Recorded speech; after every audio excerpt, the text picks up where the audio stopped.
പ്രബ്സ്കെയിലിൻ്റെ LPST UPST interview video ക്ലാസ്സിലേക്ക് ഏവർക്കും ഊഷ്മളമായ സ്വാഗതം. LPST UPST certificate uploading message കിട്ടിയവരാണ് നിങ്ങളെല്ലാവരും. ഏവർക്കും എൻ്റെ ഹൃദ്യമായിട്ടുള്ള അഭിനന്ദനങ്ങൾ. ഇനി ഷോർട്ട് ലിസ്റ്റ് വരും. ഷോർട്ട് ലിസ്റ്റ് വന്നു കഴിഞ്ഞാൽ സർട്ടിഫിക്കറ്റ് വെരിഫിക്കേഷൻ നടക്കും. ഉടനെ തന്നെ ഇൻ്റർവ്യൂ ആരംഭിക്കും. ഏറിപ്പോയാൽ ഒരു മാസം കഴിഞ്ഞാൽ ഉടനെ ഇൻ്റർവ്യൂ ആരംഭിക്കും. അഭിമുഖത്തെ അഥവാ ഇൻ്റർവ്യൂവിനെ എങ്ങനെ അഭിമുഖീകരിക്കണം, നിങ്ങൾ അത് സംബന്ധിച്ച് അറിഞ്ഞിരിക്കേണ്ട 30 പ്രധാനപ്പെട്ട കാര്യങ്ങൾ അക്കമിട്ട് നിരത്തുകയാണ്. ഓരോന്നിനെ പറ്റിയും വിശദമായിട്ടുള്ള ക്ലാസ്സുകൾ ഇതിൻ്റെ പുറകെ തരും, നോട്ട്സും തരുന്നതാണ്. ഇൻ്റർവ്യൂ എന്ന് കേൾക്കുമ്പോൾ തന്നെ പലരുടെയും ഹൃദയമിടിപ്പുകൾ വല്ലാതെ കൂടും. ഇൻ്റർവ്യൂവിനായി നന്നായിട്ട് പ്രിപ്പയർ ചെയ്യുക. ഈ സംഭ്രമം ഒഴിവാക്കാനുള്ള ഏക മാർഗം അതാണ്. അധ്യാപക വൃത്തി സ്വീകരിക്കുന്നവരിൽ 76% സ്ത്രീകളാണ് എന്ന് ഖാദർ കമ്മിറ്റി റിപ്പോർട്ടിൽ പറയുന്നുണ്ട്. സ്ത്രീകൾക്ക് സ്വതസിദ്ധമായിട്ടുള്ള ഒരു ദൗർബല്യമാണ് ആവശ്യമില്ലാത്ത ടെൻഷൻ. ഇൻ്റർവ്യൂ പ്രിപ്പറേഷന് ആദ്യം ചെയ്യേണ്ട കാര്യം നിങ്ങളുടെ ടെൻഷൻ അകറ്റുകയാണ്. നിങ്ങളുടെ confidence level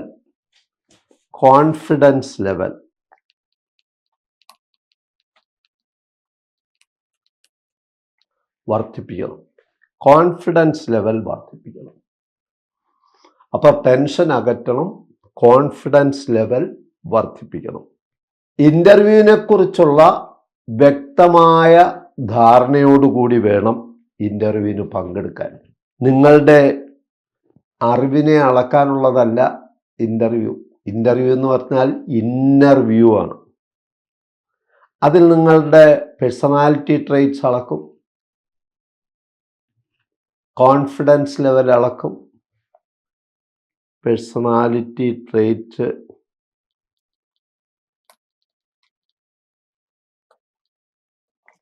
attitude, aptitude, interest,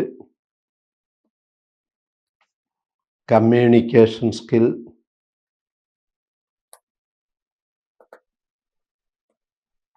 ഇതെല്ലാമാണ് പ്രധാനമായിട്ട് അളക്കാൻ പോകുന്നത്. നിങ്ങളുടെ ഇന്നർ വ്യൂ ആണ് അളക്കുന്നത്. ശരിക്കും പറഞ്ഞാൽ നിങ്ങളുടെ നോളജൊക്കെ റിട്ടൺ ടെസ്റ്റിന് അളന്നു കഴിഞ്ഞു. ഇൻ്റർവ്യൂവിന് അളക്കുന്നത് നിങ്ങളുടെ inner view, personality traits, confidence level, attitude, aptitude, interest, communication skill തുടങ്ങിയ കാര്യങ്ങളാണ് ഇൻ്റർവ്യൂവിന് അളക്കാൻ പോകുന്നത് എന്നുള്ള കാര്യം നമ്മൾ പ്രത്യേകിച്ച് അറിഞ്ഞിരിക്കണം. ഇൻ്റർവ്യൂവും ഒരു പരീക്ഷ തന്നെയാണ്. 20 മാർക്കിൻ്റെ പരീക്ഷ. ഇൻ്റർവ്യൂ ബോർഡിൽ 4-5 അംഗങ്ങളുണ്ടായിരിക്കും. ആരൊക്കെയാണ് ഇൻ്റർവ്യൂ ബോർഡിൽ ഉണ്ടായിരിക്കുക? ഒന്നാമത് PSCയുടെ ഒരു മെമ്പർ ഉണ്ടായിരിക്കും. അദ്ദേഹമായിരിക്കും ഇൻ്റർവ്യൂ ബോർഡിൻ്റെ ചെയർമാൻ. അദ്ദേഹത്തെ കൂടാതെ ഒരു എഡ്യൂക്കേഷനിസ്റ്റ് ഉണ്ടാവും. അറിയപ്പെടുന്ന വിദ്യാഭ്യാസ പണ്ഡിതനോ എഴുത്തുകാരനോ ആയിട്ടുള്ള ഒരു വ്യക്തി. അദ്ദേഹമാണ് രണ്ടാമത്. പിന്നെ subject experts, most probably from DED college or BEd colleges, subject expert, അതാണ് മൂന്നാമത് വരുന്നത്.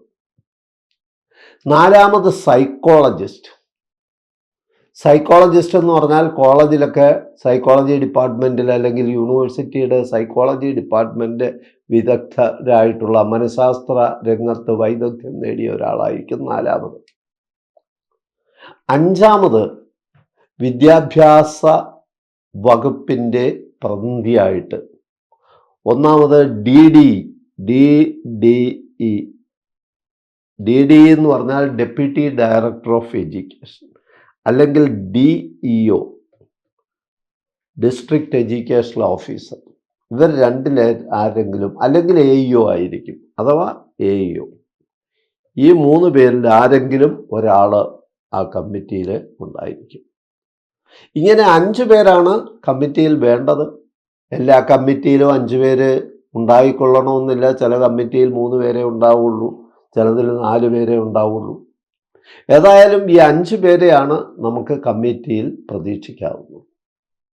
ഈ 5 പേര് ആരൊക്കെ എന്ന് പറഞ്ഞ അവസരത്തിൽ തന്നെ ഈ ബോർഡിലുള്ളത് ആരൊക്കെയാണെന്ന് അറിഞ്ഞിരിക്കുമ്പോൾ തന്നെ അവരെല്ലാം ചോദിക്കാൻ സാധ്യതയുള്ള ചോദ്യങ്ങൾ ഏതെല്ലാം എന്നുള്ളതിനെക്കുറിച്ച് നമുക്കൊരു ഏകദേശ ധാരണ ആയിക്കഴിഞ്ഞു. ഈ 5 പേരും ചോദിക്കാൻ സാധ്യതയുള്ള ചോദ്യങ്ങൾ, അതേക്കുറിച്ച് നമുക്ക് ഏതാണ്ട് ധാരണയായി കഴിഞ്ഞു. ഇനി അടുത്ത് നാം മനസ്സിലാക്കേണ്ട, ഇൻ്റർവ്യൂവിന് നമ്മൾ പാലിക്കേണ്ട കുറേ മര്യാദകളുണ്ട്. എന്തൊക്കെയാണ് ഇൻ്റർവ്യൂവിന് നമ്മൾ പാലിക്കേണ്ട മര്യാദകൾ? ആദ്യം തന്നെ നിങ്ങൾ ഇൻ്റർവ്യൂ റൂമിലേക്ക് കടന്നു ചെല്ലുന്നത് പെർമിഷനോട് കൂടിയേ കടന്നു ചെല്ലാവൂ. മേ കമിൻ സാർ എന്ന് ചോദിക്കണം. യെസ് കമിൻ എന്ന് പറഞ്ഞാൽ മാത്രമേ അങ്ങോട്ട് കടന്നു ചെല്ലാവൂ. അങ്ങോട്ട് കടന്നു ചെന്നാൽ തന്നെ ഇൻ്റർവ്യൂ ബോർഡ് 4-5 പേരിരിക്കുന്നതിൻ്റെ മുന്നിൽ നിങ്ങൾക്കായിട്ട് ഒരു കസേര ഒരുക്കിയിട്ടിരിക്കുന്നത് കാണാം.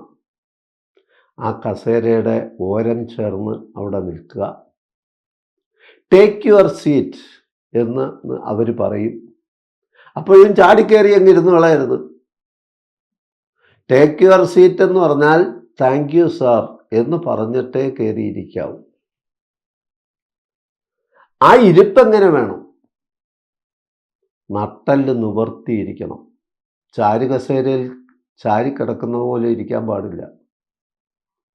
ചിലര് മുന്നിലെ മേശയുടെ പുറത്തോട്ട് അങ്ങ് കമഴ്ന്നു കിടക്കുന്ന കാണാം. അങ്ങനെയും ചെയ്യാൻ പാടില്ല. ചിലർ കൈ കെട്ടിയിരിക്കും, അതും പാടില്ല. അങ്ങനെ തുടക്കത്തിൽ ഇൻ്റർവ്യൂവിന് ഇരിക്കേണ്ട കാര്യം മുതൽ, പെർമിഷൻ മേടിച്ചകത്ത് കയറേണ്ട കാര്യം മുതൽ, അവസാനം ഓക്കെ ഇൻ്റർവ്യൂ കഴിയുന്നുണ്ടേ ഇൻ്റർവ്യൂ ബോർഡ് പറയും okay now you can go എന്ന് ഇൻ്റർവ്യൂ ബോർഡ് പറയുമ്പോൾ മാത്രമേ പോരാവൂ. അങ്ങനെ പോരുമ്പോൾ നിങ്ങളുടെ ബോഡി ലാംഗ്വേജ് എന്തായിരിക്കണം, നിങ്ങളുടെ പ്രതികരണം എന്തായിരിക്കണം, എന്ത് പറഞ്ഞിട്ട് വേണം നിങ്ങൾ പോരാൻ തുടങ്ങിയ കാര്യങ്ങളെക്കുറിച്ചൊക്കെ വ്യക്തമായിട്ടൊരു ധാരണ നിങ്ങൾക്ക് വേണം. അപ്പോൾ ഇൻ്റർവ്യൂവിന് ആദ്യവസാനം നാം പാലിക്കേണ്ട മര്യാദകളെക്കുറിച്ച് കൃത്യമായിട്ട് അറിഞ്ഞിരിക്കണം എന്ന് ചുരുക്കം. അടുത്തത് അഭിമുഖത്തിനുള്ള തയ്യാറെടുപ്പുകളെ പറ്റിയാണ്. അഭിമുഖത്തിന് നല്ല ഇനി 1.5-2 മാസത്തോളം കിട്ടും. ഈ 2 മാസവും അഭിമുഖത്തിനുള്ള തയ്യാറെടുപ്പിനായിട്ട് നിങ്ങൾ നീക്കിവെക്കണം. എന്തെല്ലാം തയ്യാറെടുപ്പുകൾ വേണം അഭിമുഖത്തിന്? കൊണ്ടുപോകാനുള്ള വസ്ത്രം, ഇട്ടുകൊണ്ട് പോകാനുള്ള വസ്ത്രം. സ്ത്രീകളാണെങ്കിൽ എന്ത് വസ്ത്രം ധരിക്കണം? സാരിയും ബ്ലൗസുമാണ് ഉത്തമം. ഇനി ചുരിദാർ ധരിച്ചാലും വേണ്ടിയില്ല. ഈ വസ്ത്രം എങ്ങനെയാണുള്ള വസ്ത്രമാണ് ധരിക്കേണ്ടതെന്ന് തീരുമാനിക്കുക. ആ വസ്ത്രം തയ്യാറാക്കി വെക്കുക. പുരുഷന്മാരാണെങ്കിൽ സ്കൂൾ അധ്യാപകന് ഏറ്റവും ഉത്തമം മുണ്ടും ഷർട്ടും തന്നെയാണ്. ഇനി പാൻസും ഷർട്ടും ധരിച്ചാലും കുഴപ്പമില്ല. അപ്പോൾ വസ്ത്രം എങ്ങനെയുള്ള വസ്ത്രം വേണം, അതെല്ലാം തയ്യാറാക്കി വെക്കണം. അത് കഴിഞ്ഞ് നിങ്ങൾ ഈ വസ്ത്രം ധരിച്ചുകൊണ്ട് ചെന്നാൽ, ആദ്യമായിട്ട് ഇൻ്റർവ്യൂ ബോർഡിലേക്ക് കടന്നു ചെന്നാൽ ആദ്യമായിട്ട് നിങ്ങളോട് പറയുന്ന കാര്യം, അത് chairman of the interview board നിങ്ങളോട് പറയും, നിങ്ങൾ സെൽഫ് ഇൻട്രൊഡ്യൂസ് ചെയ്യാൻ പറയും. You may introduce your self. അല്ല, നിങ്ങളൊന്ന് സ്വയം പരിചയപ്പെടുത്തിക്കേ, ഞങ്ങളൊന്ന് മനസ്സിലാക്കട്ടെ എന്ന് ഇൻ്റർവ്യൂ ബോർഡ് പറയും. അങ്ങനെ ഇൻ്റർവ്യൂ ബോർഡ് നിങ്ങളോട് ആവശ്യപ്പെട്ടാൽ എന്തെല്ലാം കാര്യങ്ങൾ പറയണം?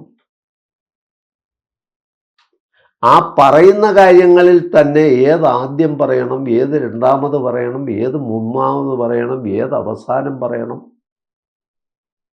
പറയാൻ പാടില്ലാത്ത കാര്യങ്ങൾ എന്തൊക്കെ, ഇതൊക്കെ ഒന്ന് എഴുതി തയ്യാറാക്കുന്നത് തന്നെയാണ് നല്ലത്.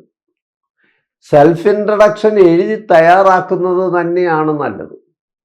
എഴുതി തയ്യാറാക്കുക മാത്രമല്ല, കൃത്യമായിട്ട് അതൊന്ന് പറഞ്ഞ് ഇൻ്റർവ്യൂ ബോർഡിൻ്റെ മുന്നിലിരിക്കുന്നത് പോലെ ഇരുന്ന് അക്കാര്യങ്ങളൊന്ന് പറഞ്ഞ് പഠിക്കുക തന്നെ വേണം. എന്നാലേ നല്ല ഒഴുക്കോടെ പ്ലസൻ്റായിട്ട് പറയാൻ നിങ്ങൾക്ക് കഴിയുള്ളൂ. അപ്പോൾ സെൽഫ് ഇൻട്രഡക്ഷൻ എഴുതി തയ്യാറാക്കണം. എന്തൊക്കെ പറയണം, ഏത് ക്രമത്തിൽ പറയണം, ഈ കാര്യങ്ങളൊക്കെ തീരുമാനിച്ച് അതൊന്ന് എഴുതി തയ്യാറാക്കി അതൊന്ന് പറഞ്ഞ് പഠിക്കുക തന്നെ വേണം. അത് കൂടാതെ ഈ ടീച്ചിങ് പോസ്റ്റിന് പോയാൽ ഡെമോൺസ്ട്രേഷൻ ക്ലാസ് എടുക്കാൻ പറയും. അപ്പോൾ ഡെമോൺസ്ട്രേഷൻ ക്ലാസ് എടുക്കാൻ പറയുമ്പോൾ അവിടെ നിന്ന് എന്തെടുക്കണം എന്നൊന്നും തീരുമാനിച്ചിട്ട് കാര്യമില്ല. ഡെമോൺസ്ട്രേഷൻ ക്ലാസ്സിനെ പറ്റി നിങ്ങൾ ഇപ്പം തന്നെ തീരുമാനിക്കണം. നിങ്ങൾക്ക് ഏറ്റവും എളുപ്പമായിട്ടുള്ള വെൽവേഴ്സ്ഡ് ആയിട്ടുള്ള ഒരു വിഷയം നമ്മളിപ്പം തന്നെ തയ്യാറാക്കണം. ഇപ്പം തന്നെ അങ്ങനെ ഒരു വിഷയം കണ്ടെത്തി അതിന് നല്ലൊരു ലെസൺ മാനുസ്ക്രിപ്റ്റ് അഥവാ ലെസൺ പ്ലാനൊക്കെ എഴുതി ഉണ്ടാക്കണം. അതിനാവശ്യമായിട്ടുള്ള ടീച്ചിങ് എയ്ഡ്. അപ്പോൾ നിങ്ങൾക്കൊരു സംശയം തോന്നാം, സാർ ഈ ടീച്ചിങ് എയ്ഡൊക്കെ ചുമന്നുകൊണ്ട് പോകണോ എന്ന് നിങ്ങൾക്ക് തോന്നാം. നിങ്ങളൊരു കവിയെപ്പറ്റി പഠിപ്പിക്കുകയാണെങ്കിൽ ആ കവിയുടെ ഒരു ഫോട്ടോ നിങ്ങളുടെ ഫയലിൽ കരുതിക്കൊണ്ടു പോകാൻ യാതൊരു ബുദ്ധിമുട്ടുമില്ല.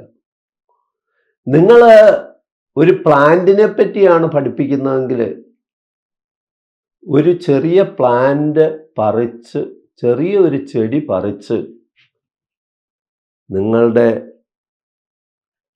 ഫയലിൽ വെച്ചുകൊണ്ട് പോകുന്നതിന് യാതൊരു ബുദ്ധിമുട്ടുമില്ല. നിങ്ങൾ ഇനി അതുമല്ല മെറ്റലിനെ പറ്റിയാണ് പഠിപ്പിക്കുന്നതെന്നിരിക്കട്ടെ, നിങ്ങളുടെ കയ്യിൽ റിങ് ഉണ്ടെങ്കിൽ ring can be A teaching aid. ഇനി അതല്ല, നിങ്ങളുടെ ഇലക്ട്രോണിക് ഉപകരണങ്ങളെ പറ്റി പഠിപ്പിക്കുകയാണെങ്കിൽ മൊബൈൽ, നിങ്ങളുടെ കയ്യിലുള്ള mobile can be A very good teaching aid. അതേപോലെ തന്നെ നിങ്ങൾക്ക് ലളിതമായിട്ട് ഉപയോഗിക്കാൻ പറ്റുന്ന ടീച്ചിങ് എയ്ഡുകൾ ഏതൊക്കെ എന്നുള്ളതിനെക്കുറിച്ച് ഒരു മുൻധാരണയോടുകൂടി വേണം പോവാൻ. മാത്രമല്ല, നിങ്ങളെ കൊണ്ട് ഡെമോൺസ്ട്രേഷൻ ക്ലാസ് എടുപ്പിക്കുക എന്ന് പറഞ്ഞാൽ തീർച്ചയായിട്ടും അവിടെ ഒരു ബ്ലാക്ക് ബോർഡോ വൈറ്റ് ബോർഡോ വെച്ചിരിക്കും. ബ്ലാക്ക് ബോർഡ് ഉപയോഗിക്കുക തന്നെ വേണം. ബ്ലാക്ക് ബോർഡിൽ എന്തൊക്കെ കാര്യങ്ങൾ എഴുതണം, അത് ബ്ലാക്ക് ബോർഡിൻ്റെ ഏതൊക്കെ ഭാഗത്ത് എഴുതണം, അത് ക്ലാസ് കഴിയുമ്പോൾ ബ്ലാക്ക് ബോർഡ് സമ്മറി എന്തെല്ലാം കാര്യങ്ങൾ ആ ബോർഡിൽ അവശേഷിപ്പിക്കണം.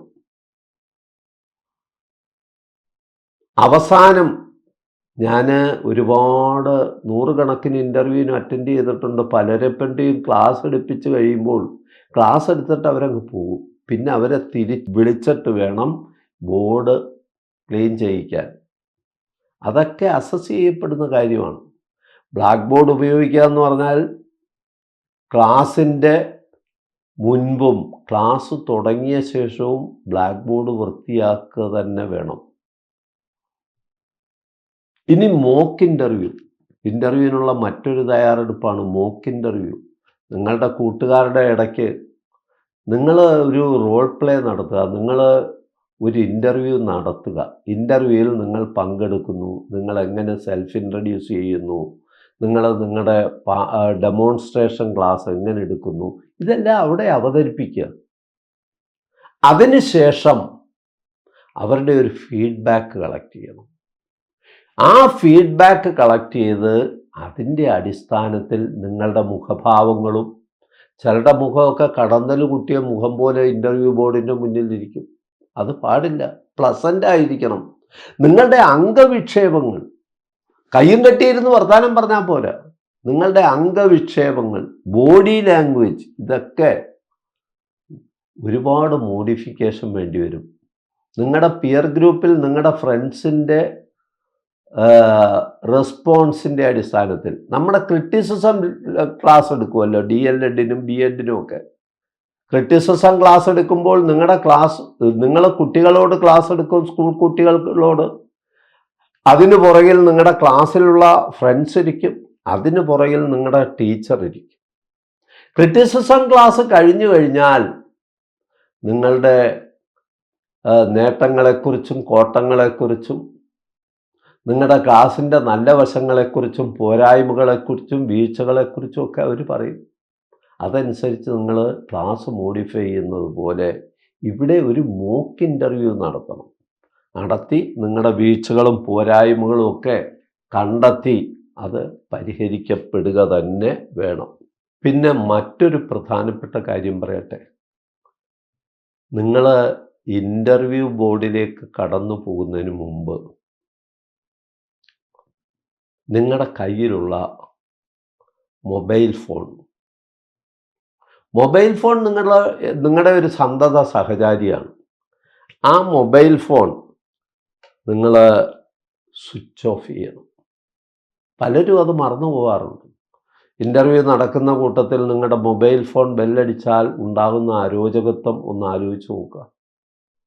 അതുപോലെ തന്നെ നിങ്ങളുടെ കയ്യിൽ കെട്ടിയിരിക്കുന്ന സ്മാർട്ട് വാച്ച് ആണെങ്കിൽ ആ സ്മാർട്ട് വാച്ച് സ്വിച്ച് ഓഫ് ചെയ്യാനും മറക്കരുത്. ഇതൊക്കെ നമ്മൾ ഓർത്തിരിക്കേണ്ട കാര്യങ്ങളാണ്. ഇൻ്റർവ്യൂവിന് നിങ്ങൾ പറയുന്ന ഓരോ ആൻസറും can be a trigger for next question. നിങ്ങൾ പറയുന്ന ഉത്തരത്തിൽ നിന്നാണ് അടുത്ത ചോദ്യം ജനിക്കുന്നത്.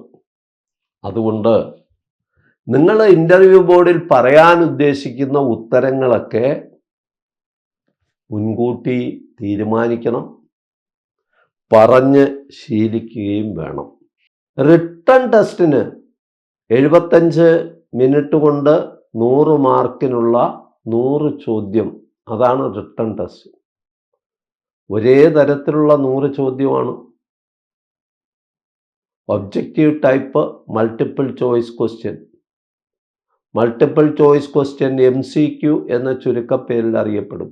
അങ്ങനെ 75 മിനിറ്റ് കൊണ്ട് നിങ്ങൾ 100 MCQ ചെയ്തു. റിട്ടൺ ടെസ്റ്റിന് 100 ചോദ്യവും ഒരേപോലുള്ള ചോദ്യമാണ്. MCQ മൾട്ടിപ്പിൾ ചോയ്സ് ക്വസ്റ്റ്യനാണ്. ബഹുത്തര മാതൃകാ ചോദ്യങ്ങളായിരുന്നു 100. MCQ മൾട്ടിപ്പിൾ ചോയ്സ് ക്വസ്റ്റ്യൻ, 100 എണ്ണവും മൾട്ടിപ്പിൾ ചോയ്സ് ക്വസ്റ്റ്യനാണ്. പക്ഷേ ഇൻ്റർവ്യൂവിന് അങ്ങനെയല്ല. ഇൻ്റർവ്യൂവിന് ചോദ്യങ്ങളെല്ലാം മൾട്ടിപ്പിൾ ചോയ്സ് ക്വസ്റ്റ്യൻ അല്ല. മൾട്ടിപ്പിൾ ചോയ്സ് ക്വസ്റ്റ്യൻ എന്താണ് ഉള്ള നേട്ടമെന്ന് പറഞ്ഞാൽ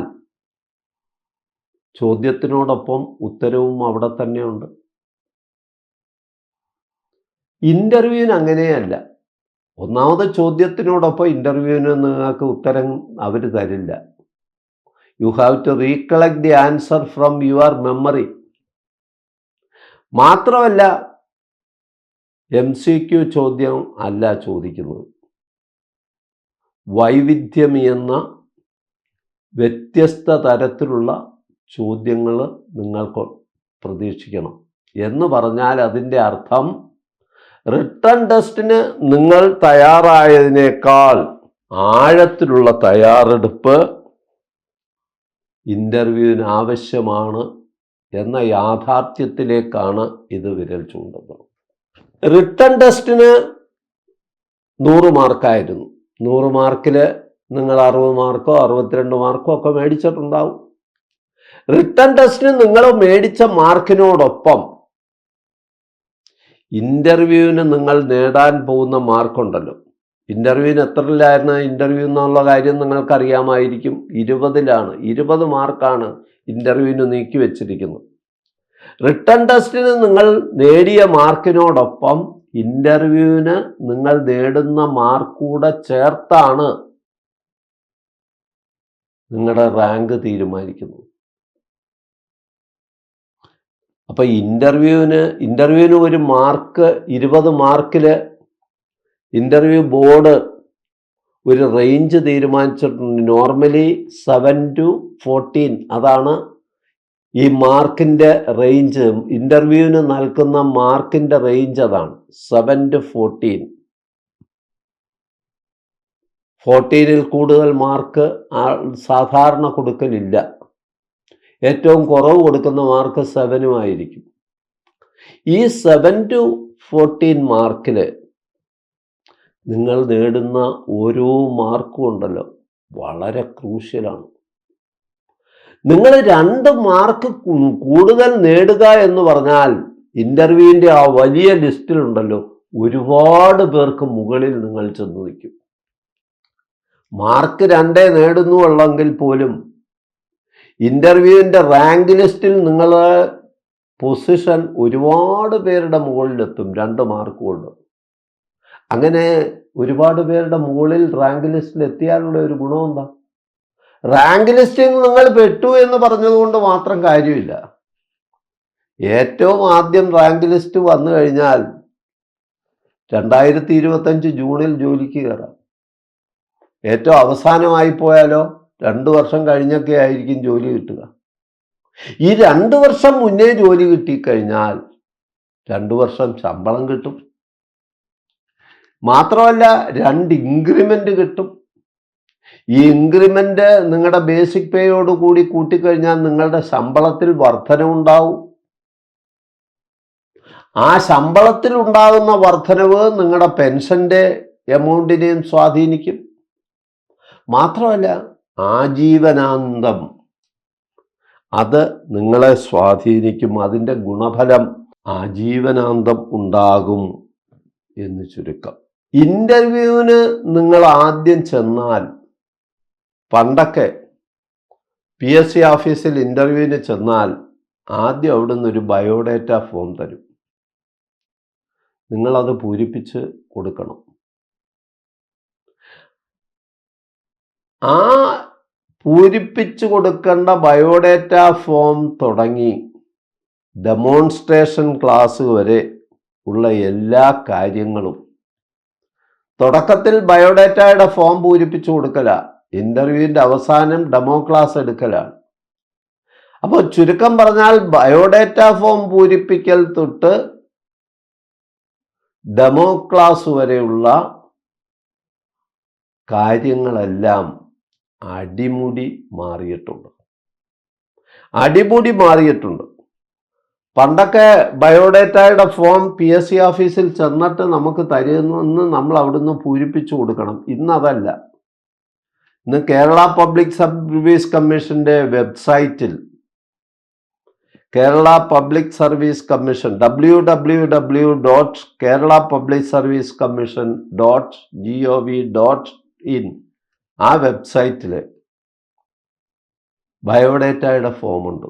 പുതുക്കിയ ഫോം 28A, അനുബന്ധം 28A. അത് നിങ്ങൾ ഡൗൺലോഡ് ചെയ്ത് പ്രിൻ്റ് എടുത്ത് പൂരിപ്പിക്കണം. അതിനൊക്കെയുള്ള പരിശീലനം ഇവിടെ തരുന്നുണ്ട്. ഒരു ക്ലാസ് അതിനുവേണ്ടി തന്നെ തരുന്നുണ്ട്. എങ്ങനെ ബയോഡേറ്റയിലെ ഫോം ഫില്ലപ്പ് ചെയ്യേണ്ട. ബയോഡേറ്റ ഫോമിൽ 12 കാര്യങ്ങളാണ് ആവശ്യപ്പെട്ടിരിക്കുന്നത്. വളരെ ക്രൂഷ്യലാണ്.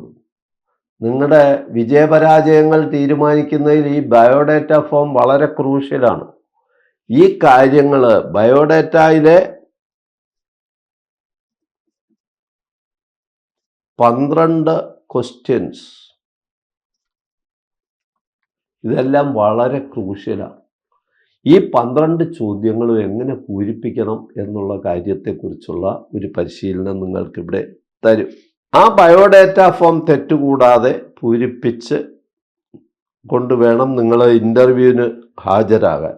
ഇൻ്റർവ്യൂ ബോർഡിൽ നിങ്ങൾ കടന്നെത്തിക്കഴിഞ്ഞാൽ, ഞാൻ നേരത്തെ പറഞ്ഞു, ബോർഡ് ചെയർമാൻ നിങ്ങളോട് ആവശ്യപ്പെടും, you may introduce your self. നിങ്ങൾ ഇൻ്റർവ്യൂ ബോർഡിലോട്ട് കടന്നു ചെല്ലുമ്പോൾ ഒരു ഭയപ്പാടോടുകൂടി, ഒരു സംഭ്രമത്തോടുകൂടി, ഒരു ഹൃദയവിടിപ്പോടുകൂടി ആയിരിക്കും ചെല്ലുന്നത്. അങ്ങനെ ചെല്ലുന്ന നിങ്ങൾ ആ ഇൻ്റർവ്യൂ ബോർഡുമായിട്ട് നിങ്ങളെ ഒന്ന് ഇണക്കി ചേർക്കുക. അതാണ് പ്രധാനമായിട്ട് ആ ചോദ്യം കൊണ്ടുള്ള ഒരു ലക്ഷ്യം. ആ അന്തരീക്ഷവുമായിട്ട് നിങ്ങളെ ഒന്ന് പൊരുത്തപ്പെടുക. അങ്ങനെ സെൽഫ് ഇൻട്രഡക്ഷൻ പറയാൻ നിങ്ങളോട് ആവശ്യപ്പെടും. അതൊക്കെ നേരത്തെ കൂട്ടി തയ്യാറായിട്ട് വേണം പോകാനെന്ന് ഞാൻ പറഞ്ഞു. സെൽഫ് ഇൻട്രഡക്ഷനിൽ എന്തെല്ലാം കാര്യങ്ങൾ പറയണം? പേര് പറയണം, നിങ്ങളുടെ സ്ഥലം പറയണം, മനസ്സിലായല്ലോ? പേര്, നിങ്ങളുടെ സ്ഥലം. പേര് പറയുമ്പോൾ പേര് പറയേണ്ടത് എങ്ങനെയാണ് എന്നുള്ള കാര്യം കുറിച്ചൊക്കെ ഓർക്കണം. നിങ്ങളുടെ വീട്ടിൽ വിളിക്കുന്ന പേര് പറഞ്ഞാൽ പോരാ. നിങ്ങളുടെ SLC ബുക്കിൽ എന്താണ് പേര് രജിസ്റ്റർ ചെയ്ത് വെച്ചേക്കുന്നത്, ആ പേരായിരിക്കണം പറയുന്നത്, പൂർണ്ണമായിട്ട് വിത്ത് ഇനിഷ്യൽസ്. സ്ഥലപ്പേര് പറയണം. സ്ഥലപ്പേര് പറയുക എന്ന് പറഞ്ഞാൽ നിങ്ങളുടെ സ്ഥലത്തിന് പ്രത്യേകത വല്ലതും ഉണ്ടോ? പ്രസിദ്ധരായിട്ടുള്ള ആൾക്കാർ വല്ലവരും ഉണ്ടോ? എഴുത്തുകാർ വല്ലതും ഉണ്ടോ? ഇതൊക്കെ അവർ ചോദിക്കും നിങ്ങളുടെ സ്ഥലപ്പേര് പറയുമ്പോൾ. അതൊക്കെ അറിഞ്ഞിരിക്കണം. പിന്നെ 10ാം ക്ലാസ് തൊട്ട് നിങ്ങൾ പഠിച്ച നിങ്ങളുടെ ക്വാളിഫിക്കേഷൻ പറയണം. പഠിച്ച വിദ്യാഭ്യാസ സ്ഥാപനങ്ങൾ പറയണം. നിങ്ങളുടെ കുടുംബത്തെ പറ്റി പറയണം. അച്ഛൻ, അമ്മ, കല്യാണം കഴിച്ചതാണെങ്കിൽ, ഭർത്താവാണെങ്കിൽ ഭാര്യയുടെ കാര്യം, ഭാര്യയാണെങ്കിൽ ഭർത്താവിൻ്റെ കാര്യം, സഹോദരങ്ങളുടെ കാര്യം, ഇതെല്ലാം പറയണം. ഈ കൂട്ടത്തിൽ ആർക്കെങ്കിലും അധ്യാപക വൃത്തി ഉണ്ടെങ്കിൽ അത് പറയാൻ യാതൊരു കാരണവശാലും വിട്ടുപോകാൻ പാടില്ല. യാതൊരു കാരണവശാലും വിട്ടുപോകരുത്. കാരണം അതൊക്കെ നിങ്ങൾക്ക് ക്രെഡിറ്റ് കിട്ടുന്ന കാര്യങ്ങളാണ്, നിങ്ങൾക്ക് മുതൽക്കൂട്ടാവുന്ന കാര്യങ്ങളാണ് അതൊക്കെ. അങ്ങനെയുള്ള കാര്യങ്ങൾ ഇതൊക്കെ നേരത്തെ ആലോചിച്ച് എഴുതി തയ്യാറാക്കി പറഞ്ഞ് പഠിച്ച് ശീലിച്ച് വേണം പോകാൻ. അതേക്കുറിച്ചൊക്കെ കൃത്യമായിട്ടുള്ള ഒരു പരിശീലനം പ്രപ്പ് സ്കെയിൽ നിങ്ങൾക്ക് തരുന്നതാണ്. അടുത്തത്, നിങ്ങൾ അധ്യാപക വൃത്തി സ്വീകരിക്കാൻ എന്താണ് കാര്യം? എൻ്റെ അച്ഛൻ അധ്യാപകനായിരുന്നു സർ, അല്ലെങ്കിൽ എൻ്റെ അമ്മ അധ്യാപികയായിരുന്നു സർ, അല്ലെങ്കിൽ ഞാൻ പഠിച്ച സ്കൂളിൽ എന്നെ പഠിപ്പിച്ച ടീച്ചേഴ്സ് ചിലർ എന്നെ വളരെയേറെ സ്വാധീനിച്ചിട്ടുണ്ട് സർ. ഇതൊക്കെ നിങ്ങൾക്ക് പറയാം. പക്ഷെ നിങ്ങൾ പറയുന്ന ഉത്തരം വെറും ഒരു ജനറൽ സ്റ്റേറ്റ്മെൻ്റായി മാറരുത്. ജനറൽ ആകാൻ പാടില്ല. നിങ്ങൾ പറയുന്ന ഉത്തരം ജനറൽ ഉത്തരങ്ങളാകാം. അധ്യാപക വൃത്തി എനിക്ക് വളരെ ഇഷ്ടമാണ് സർ. അധ്യാപക വൃത്തി പോലെ വൃത്തിയുള്ള മറ്റൊരു പ്രവൃത്തി ഉണ്ടോ സർ? ഇതൊക്കെ these are all general statement. അത്തരം ജനറൽ സ്റ്റേറ്റ്മെൻറ്റ് കൊണ്ട് കാര്യമില്ല. മാതാപിതാ ഗുരു ദൈവം എന്നല്ലേ സാർ പറയുക?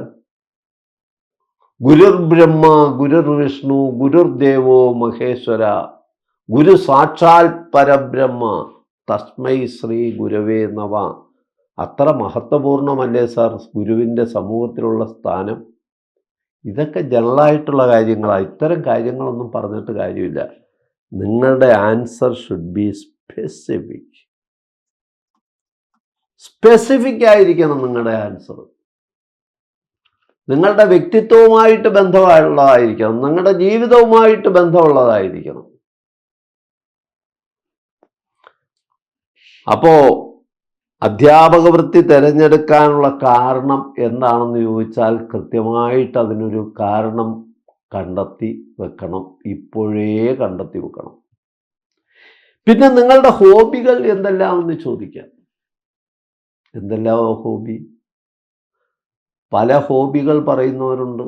Stitching, painting, graphic painting, fabric painting, travelling, watching TV, listening music, gardening, kitchen gardening, trekking, cooking, driving, അങ്ങനെ എന്തെല്ലാം ഹോബികൾ പറയുന്നവരുണ്ടെന്നറിയോ? പക്ഷെ ഒരു കാര്യം ഓർക്കണം, കുക്കിംഗ് ആണ് ഹോബി എന്നുള്ളവർക്ക് കുക്കിൻ്റെ ജോലിയും, ഡ്രൈവിംഗ് ആണ് ഹോബി എന്നുള്ളവർക്ക് ഡ്രൈവറുടെ ജോലിയും അല്ലേ ഉത്തമം എന്ന് ഇൻ്റർവ്യൂ ബോർഡിൽ ഇരിക്കുന്നവർ ചിന്തിച്ചാൽ അവരെ നമുക്ക് കുറ്റം പറയാൻ കഴിയില്ല. അതുകൊണ്ട് അധ്യാപക വൃത്തിക്ക് അനുയോജ്യമായ ഇണങ്ങുന്ന ഒരു ജോലി, ഒരു ഹോബി ഇപ്പോഴേ കണ്ടെത്തി വെക്കണം. ഏറ്റവും പറയാൻ പറ്റുന്ന ഹോബി എന്താണെന്ന് ചോദിച്ചാൽ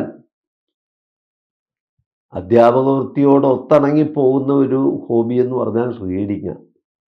റീഡിങ് പറഞ്ഞു കഴിഞ്ഞാൽ ശരവർഷം പോലെ ചോദ്യങ്ങളുണ്ടാവും. എന്തു തരം പുസ്തകങ്ങളാണ് വായിക്കുന്നത്? കവിതയാണോ, നാടകമാണോ, യാത്രാവിവരണമാണോ, നോവലാണോ? നിങ്ങൾ എന്താണ് വായന എന്ന് പറഞ്ഞാൽ എന്ത് വായിക്കും? അതിനെപ്പറ്റി ചോദിക്കാം. ഏറ്റവും അവസാനം വായിച്ച പുസ്തകത്തെക്കുറിച്ച് ചോദിക്കാം. വായനാ ദിനം, അതിനെപ്പറ്റി ചോദിക്കാം. ജൂൺ 19 വായനാ ദിനമായിട്ട് ആചരിക്കുകയാണല്ലോ, അതിനെപ്പറ്റി ചോദിക്കാം. അപ്പോൾ ശരവർഷം പോലെ ഇതിനെപ്പറ്റിയുള്ള ചോദ്യങ്ങൾ വരാം. മാത്രമല്ല, നിങ്ങളൊരു സ്കൂൾ ടീച്ചറായി കഴിഞ്ഞാൽ വായനാ ദിനത്തിൽ വായനാ ദിനമാണോ വായന ദിനമാണോ അതും പ്രശ്നമാണ്. വായനാ ദിനം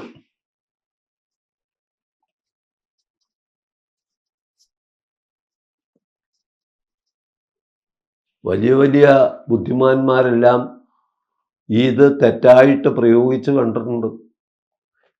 പ്രസംഗത്തിൽ മാത്രമല്ല, എഴുത്തിൽ പോലും വായനാ ദിനമല്ല, വായന ദിനം മതി. വായന ദിനം, വായന ദിനത്തെ പ്രോത്സാഹിപ്പിച്ച വ്യക്തി PN പണിക്കരുടെ ചരമദിനമാണ് ജൂൺ 19. അതെന്തുകൊണ്ടാണ് വായനാ ദിനമായിട്ട്, വായന ദിനമായിട്ട് സ്വീകരിക്കാൻ കാര്യമെന്ത്? ഇതൊക്കെ ചോദിക്കാം. PN പണിക്കരായിരുന്നു കേരളത്തിലെ ഗ്രന്ഥശാലാ സംഘത്തിൻ്റെ സൃഷ്ടി. കാൻഫെഡിൻ്റെ സൃഷ്ടി അദ്ദേഹമായിരുന്നു. കേരളത്തിൽ സമ്പൂർണ്ണ സാക്ഷരത വിരചിച്ചതിൽ അദ്ദേഹത്തിന് നിർണായകമായ സ്ഥാനമുണ്ട്. അപ്പോൾ അതിനെപ്പറ്റിയൊക്കെ ഉള്ള ഒരു അറിവ് നിങ്ങൾ ഇപ്പോഴേ നേടിവെക്കണം എന്നാണ് ഈ പറഞ്ഞതിൻ്റെ അർത്ഥം. ഇപ്പോഴേ അതിനെപ്പറ്റിയുള്ള അറിവൊക്കെ നേടിവെക്കണം. നിങ്ങളുടെ ഹോബി എന്ത്? നല്ല ഹോബിയൊന്നും ഇല്ലാത്തവർ നല്ല ഒരു ഹോബി സെറ്റ് ചെയ്യാനുള്ള സമയം കൂടിയാണ്. നല്ലൊരു ഹോബി സെറ്റ് ചെയ്യാനുള്ള ഒരു സമയം കൂടിയാണ്. സെറ്റ് ചെയ്യുക എന്ന് പറഞ്ഞാൽ ഹോബി കണ്ടെത്തുക, അതിനെപ്പറ്റി ആഴത്തിൽ പഠിക്കുക. അപ്പോൾ ഹോബിയെപ്പറ്റിയൊക്കെ ചോദ്യം ഉറപ്പായിട്ടുണ്ടായിരിക്കും. എന്താണ് നിങ്ങളുടെ ജീവിതാഭിലാഷം? സർവസമ്മതനായ ഒരു അധ്യാപകനായി മാറുക എന്നുള്ളതാണ് എൻ്റെ ജീവിത അഭിലാഷം. To become an inspiring teacher, that is my ambition in life. ഏതായാലും ഇതിനെക്കുറിച്ചൊക്കെ നിങ്ങൾ വളരെ ആഴത്തിൽ ആലോചിക്കാനുള്ള സമയമാണ് നിങ്ങളുടെ മുന്നിൽ സമാഗതമായിരിക്കുന്നത്. അല്ലാതെ ഇൻ്റർവ്യൂ ബോർഡിൻ്റെ മുന്നിലെത്തി അവർ നിങ്ങളുടെ എന്താണ് അഭിലാഷം, what is your ambition in life എന്ന് ചോദിക്കുമ്പോൾ അവരുടെ മുന്നിലിരുന്ന് ആലോചിച്ച് ഉത്തരം കണ്ടെത്തി പറയാൻ നമുക്ക് സാധിക്കില്ല. മാത്രമല്ല, അങ്ങനെ ഒരു സാഹചര്യം ഉണ്ടായിക്കഴിഞ്ഞാൽ നമ്മുടെ പ്രകടനത്തെ മൊത്തം അത് ബാധിക്കും. അപ്പോൾ അതുകൊണ്ട് അധ്യാപക വൃത്തി തിരഞ്ഞെടുക്കാനുള്ള കാരണം നിങ്ങളുടെ ഹോബിയും നിങ്ങളുടെ ജീവിതാഭിലാഷവും ഇതൊക്കെ വളരെയേറെ മുൻകൂട്ടി തന്നെ ആലോചിച്ച് തീരുമാനിക്കേണ്ട കാര്യങ്ങളാണ് എന്നുള്ള കാര്യം നമ്മൾ പ്രത്യേകം ഓർക്കണം. മാത്രമല്ല, ഈ ബയോഡേറ്റ ഫോമിൽ ഒരു ചോദ്യമുണ്ട്. What are your strength and weaknesses? നമ്മുടെ സ്ട്രെങ്തും വീക്ക്നെസ്സസും ചോദിക്കുന്നുണ്ട് ബയോഡേറ്റയിൽ. What are your strength and weaknesses? Biodata ഫോമിൽ 11ാമത്തെ ചോദ്യമാണ്. Question number 11. Strength and weaknesses. നിങ്ങളുടെ ശക്തിയും ദൗർബല്യങ്ങളും എന്താണ്? വളരെ ആലോചിച്ച് ഉത്തരവെഴുതേണ്ട ഒരു ചോദ്യമാണ്. നമ്മുടെ സ്ട്രെങ്തുകളെല്ലാം വളരെ അക്കമിട്ട് നിരത്തണം. സ്ട്രെങ്തുകളെല്ലാം അക്കമിട്ട് ഒന്നുപോലും വിട്ടുപോകാതെ പറയണം. അതുപോലെ തന്നെ നമ്മുടെ വീക്ക്നെസ്സസ്, ചില വീക്ക്നെസ്സസ് പച്ചയായി പറഞ്ഞാൽ അത് നമുക്ക് പണി കിട്ടും. മനസ്സിലായല്ലോ? അതുപോലെ അധ്യാപക വൃത്തിക്ക് പ്രതിബന്ധമായിട്ട് നിൽക്കുന്ന വീക്ക്നെസ്സസ് ഒരിക്കലും നമ്മൾ പറയാൻ പാടില്ല. വീക്ക്നെസ്സസ് ചോദിച്ചാൽ ഒരു ഉദാഹരണം, സർ, ആളുകളുടെ മുന്നിൽ മുഖത്ത് നോക്കി നോ എന്ന് പറയാൻ എനിക്ക് മടിയാണ് സർ. അതൊരു വീക്ക്നെസ്സസ് ആയിട്ട് പറയാം. ഏറ്റവും പ്രധാനമായിട്ടൊരു കാര്യം, നിങ്ങളുടെ സ്ട്രെങ്ത് ചോദിച്ചാൽ നിങ്ങൾ ഒരുപാട് പറയാനുണ്ടാവും. നിങ്ങളുടെ വീക്ക്നെസ്സസ് എന്താണെന്ന് ചോദിച്ചാൽ നിങ്ങൾക്കൊന്നും പറയാനുണ്ടാവത്തില്ല. അതിനെപ്പറ്റി നിങ്ങൾ ആലോചിച്ചിട്ടില്ല. അതേസമയം നിങ്ങളുടെ തോളോട് തോൾ ചേർന്നിരിക്കുന്ന നിങ്ങളുടെ കൂട്ടുകാരിയുടെ വീക്ക്നെസ്സസ് എന്താണെന്ന് ചോദിച്ചാൽ നിങ്ങൾ എഴുതിക്കൊണ്ടിരിക്കുന്ന 200 പേജിൻ്റെ ഒരു നോട്ട്ബുക്ക് തികയാതെ വരും അവരുടെ വീക്ക്നെസ്സസ് എഴുതാൻ. പക്ഷെ നമ്മുടെ വീക്ക്നെസ്സസ് പലപ്പോഴും നമുക്ക് അറിഞ്ഞുകൂടാ. അപ്പം ഇപ്പോഴേ ഒരു കാര്യം ശ്രദ്ധിക്കണം. ഒരു നോട്ട്ബുക്ക് എടുത്ത് വെച്ച് അതൊക്കെ ഒന്ന് എഴുതി തയ്യാറാക്കുക. വാട്ട് ആർ അവർ strength? Good communicator, good listener, ഭാഷാപരമായിട്ടുള്ള കഴിവ്, ഗുഡ് റീഡർ. ഇതൊക്കെ നിങ്ങൾ സ്ട്രെങ്തായിട്ട് മാറിയാൽ പറഞ്ഞാൽ അതൊക്കെ നിങ്ങൾക്ക് മാർക്കായിട്ട് കൺവെർട്ട് ചെയ്യപ്പെടും. അധ്യാപക വൃത്തിക്ക് ഏറ്റവും അനുയോജ്യമായിട്ടുള്ള സ്ട്രെങ്തുകളാണിതൊക്കെ. അതുപോലെ വീക്ക്നെസ്സസ് എന്തൊക്കെയാണ്? വീക്ക്നെസ്സസും കണ്ടെത്തി വെക്കണം. പക്ഷേ പച്ചയായിട്ട് പല വീക്ക്നെസ്സസും പറഞ്ഞ് പണി വാങ്ങാതിരിക്കാനും പ്രത്യേകം ശ്രദ്ധിക്കണം. അധ്യാപക വൃത്തിക്ക് നിരക്കാത്ത വീക്ക്നെസ്സസ് ഒന്നും പറയാതിരിക്കാൻ പ്രത്യേകം ശ്രദ്ധിക്കണം. അത് ഓർമ്മയുണ്ടാകട്ടെ. അത് കഴിഞ്ഞാൽ വിദ്യാഭ്യാസത്തെക്കുറിച്ച് എഡ്യൂക്കേഷനിസ്റ്റ് ഉണ്ട്. വിദ്യാഭ്യാസ വകുപ്പിൻ്റെ പ്രതിയായിട്ടുള്ള ഡെപ്യൂട്ടി ഡയറക്ടറോ ഓഫ് എഡ്യൂക്കേഷനോ DEOയോ AEO ഒക്കെ ഉണ്ടാവും. അവരൊക്കെ വിദ്യാഭ്യാസത്തെക്കുറിച്ച്, എഡ്യൂക്കേഷൻ,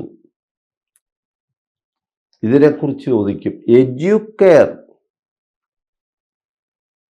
എന്ന വാക്കിൽ നിന്നാണ് വിദ്യാഭ്യാസം എന്നുള്ള, എഡ്യൂക്കേഷൻ എന്നുള്ള ഇംഗ്ലീഷ് പദം രൂപം കൊണ്ടിട്ടുള്ളത് എന്നുള്ള കാര്യം ഓർമ്മ വേണം.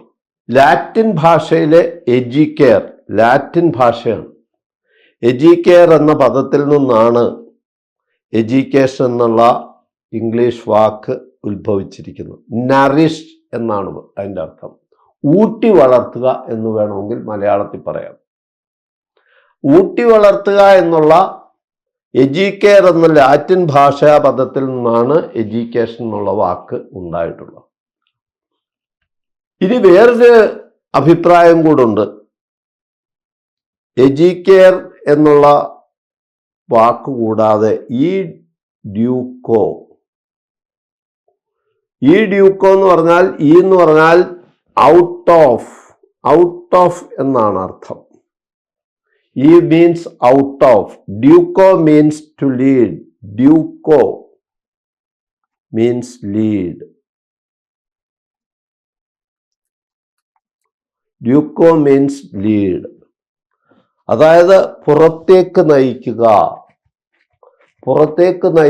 ഒന്ന് അർത്ഥം ഉള്ളിലേക്ക് കൊടുക്കുക, 2 പുറത്തേക്ക് നയിക്കുക. ഇതാണ് എഡ്യൂക്കേഷൻ എന്നുള്ള വാക്കിൻ്റെ അർത്ഥം. എഡ്യൂക്കേഷൻ എന്നുള്ള വാക്കിൻ്റെ നിർവചനവും ചോദിക്കാം. പ്രധാനപ്പെട്ട 1-2 നിർവചനങ്ങളെങ്കിലും നമ്മൾ അറിഞ്ഞിരിക്കണം. By education I mean an all-round throwing out of the best in the child and man, body, mind and spirit. Gandhiji പറഞ്ഞ നിർവചനമാണ്. ഇനി സ്വാമി വിവേകാനന്ദൻ പറഞ്ഞ ഒരു നിർവചനമുണ്ട്. By education I mean an all round drawing out of the divine perfection already in മാൻ.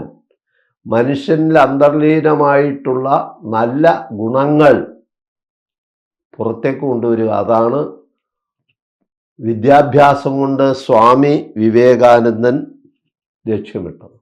അപ്പോൾ വിദ്യാഭ്യാസത്തിൻ്റെ ഒന്ന് രണ്ട് പ്രധാനപ്പെട്ട നിർവചനങ്ങൾ അറിഞ്ഞിരിക്കണം, ചോദിക്കാം. പിന്നെ അതുകൂടാതെ മറ്റ് ധർമ്മങ്ങൾ, what are the functions of education, duties of education, എഡ്യൂക്കേഷൻ്റെ ധർമ്മങ്ങൾ എന്തൊക്കെയാണ്, ധർമ്മങ്ങൾ, what are the duties of education, functions of education ചോദിച്ചാൽ ഒന്ന് ക്യാരക്ടർ ഫോർമേഷൻ, ക്യാരക്ടർ ഫോർമേഷൻ, സ്വഭാവ രൂപീകരണം, വ്യക്തിത്വ രൂപീകരണം, സ്വഭാവ രൂപീകരണം. രണ്ടാമത്തത് പേഴ്സണാലിറ്റി ഡെവലപ്മെന്റ്,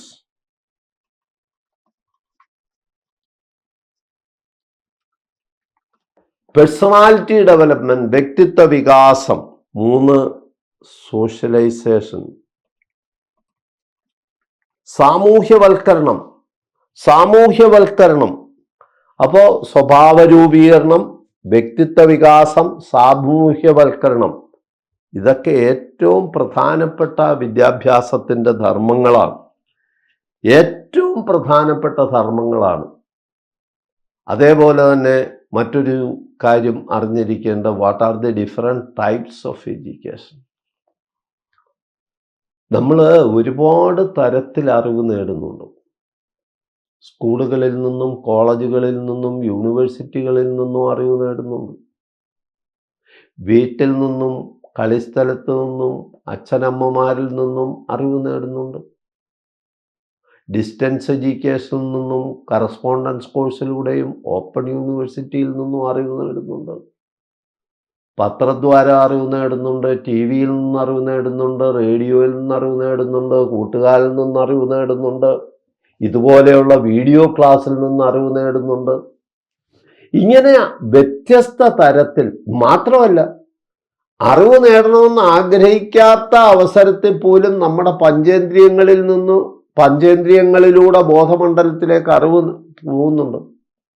അപ്പോൾ ഇതിൻ്റെ ഈ അറിവ് നേടുന്ന രീതിയെ അടിസ്ഥാനമാക്കി വിദ്യാഭ്യാസത്തെ മൂന്നായിട്ട് തരംതിരിക്കുന്നുണ്ട്. ഫോർമൽ എഡ്യൂക്കേഷൻ, ഔപചാരിക വിദ്യാഭ്യാസം, സ്കൂളിലും കോളേജിലും യൂണിവേഴ്സിറ്റിയിലും നേടുന്ന വിദ്യാഭ്യാസം. അതുപോലെ തന്നെ informal education. Informal education is incidental or accidental, യാദൃച്ഛിക വിദ്യാഭ്യാസം. അറിവ് നേടണമെന്ന് ഉദ്ദേശമോ ലക്ഷ്യമോ ഇല്ലാത്തപ്പോൾ പോലും നമ്മൾ അറിവ് നേടുന്നു. അതാണ് ഇൻഫോർമൽ എഡ്യൂക്കേഷൻ, യാദൃച്ഛിക വിദ്യാഭ്യാസം. It is purely incidental or accidental, unorganised, unsystematic, unplanned ആയിട്ടുള്ള വിദ്യാഭ്യാസം. പിന്നെ മൂന്നാമത് വേറൊരു തരം കൂടിയുണ്ട്, നോൺ ഫോർമൽ എഡ്യൂക്കേഷൻ, അനൗപചാരിക വിദ്യാഭ്യാസം. അനൗപചാരിക വിദ്യാഭ്യാസം എന്ന് പറഞ്ഞാൽ it is an organised educational activity. It is an organised, സുസംഘടിതമായിട്ടുള്ള ഒരു വിദ്യാഭ്യാസ രീതിയാണ്. പക്ഷേ outside the formal education institutions, നമ്മുടെ വിദ്യാഭ്യാസ സ്ഥാപനങ്ങളുടെ പുറത്തുനിന്ന് നേടുന്ന വിദ്യാഭ്യാസമാണ്. Distance education, online education, correspondence course, continuing education, ഇതൊക്കെയാണ് നോൺ ഫോർമൽ എഡ്യൂക്കേഷൻ ഉദാഹരണം. ഇൻഫോർമൽ എഡ്യൂക്കേഷനോ യാദൃച്ഛിക വിദ്യാഭ്യാസത്തിന് ഉദാഹരണം from family, playground, T V, radio, newspapers, ഇതൊക്കെയാണ് ഇൻഫോർമൽ എഡ്യൂക്കേഷൻ്റെ ഉദാഹരണം. ഇങ്ങനെ വിദ്യാഭ്യാസത്തിൻ്റെ വ്യത്യസ്ത തരങ്ങളുണ്ട്, അതിനെപ്പറ്റിയും ചോദിക്കാം. അപ്പോൾ അതിനെപ്പറ്റിയും നമ്മൾ അറിഞ്ഞിരിക്കണം. കൂടാതെ ചോദിക്കാവുന്ന മറ്റൊരു പ്രധാനപ്പെട്ട ചോദ്യമാണ് കരിക്കുലം അഥവാ പാഠ്യപദ്ധതി. Curriculum is the crux of the whole educational process എന്നാണ് ചുരുക്കി പറയാവുന്നത്. Curriculum is the crux. Curriculum is the crux of the whole educational process. വിദ്യാഭ്യാസ പദ്ധതിയുടെ അന്തസത്ത, നടുംതൂണാണ് കരിക്കുലം എന്ന് പറയുന്നത്. കരിക്കുലത്തെക്കുറിച്ച് പലതരത്തിലുള്ള ചോദ്യങ്ങൾ ചോദിക്കാം. പ്രിൻസിപ്പിൾസ് ഓഫ് കരിക്കുലം കൺസ്ട്രക്ഷൻ ചോദിക്കാം. പലതരത്തിലുള്ള കരിക്കുലം ഉണ്ട്. കോൺസെൻട്രിക് കരിക്കുലം ഉണ്ട്. ജെറോം എസ് ബ്രൂണർ അവതരിപ്പിച്ച സ്പൈറൽ കരിക്കുലം ഉണ്ട്. ഹിഡൻ കരിക്കുലം ഉണ്ട്. ഇങ്ങനെ പലതരത്തിലുള്ള കരിക്കുലം ഉണ്ട്. കരിക്കുലത്തിൻ്റെ വികാസം 1986 വിദ്യാഭ്യാസ നയത്തിൻ്റെ ഒരു ഓഫ്ഷൂട്ടായിട്ടാണ് 1998 2000 2005 NCF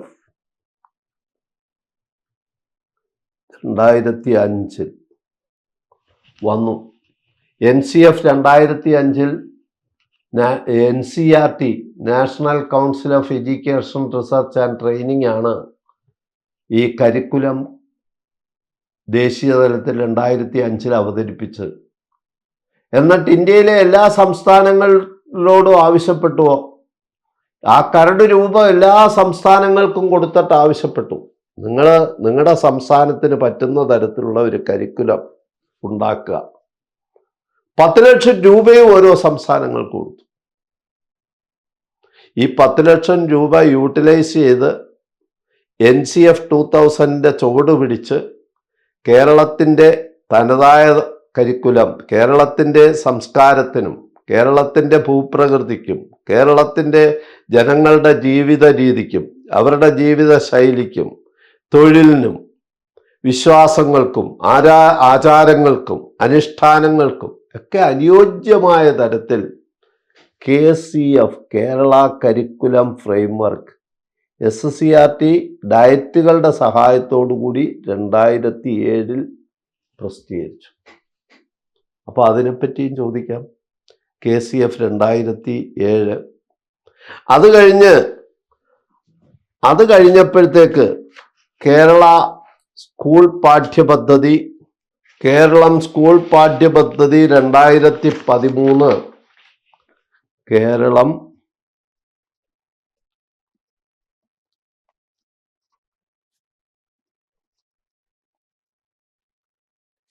പൊതുസമീപനം. കേരളം സ്കൂൾ പാഠ്യപദ്ധതി 2013 പൊതുസമീപനം.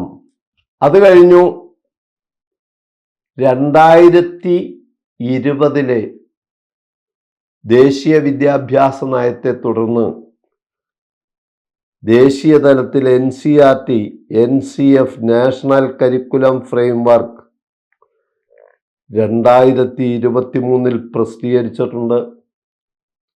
ആ 2023 പ്രസിദ്ധീകരിച്ച ദേശീയ തലത്തിലുള്ള കരിക്കുലത്തിൻ്റെ ചുവട് പിടിച്ച് 26 ഫോക്കസ് ഗ്രൂപ്പുകളായിട്ട് തിരിഞ്ഞ് നമ്മുടെ ഡയറ്റുകളെല്ലാം ചർച്ച ചെയ്ത് KCF 2023 കേരള കരിക്കുലം ഫ്രെയിംവർക്ക് 2023 പ്രസിദ്ധീകരിച്ചിട്ടുണ്ട്.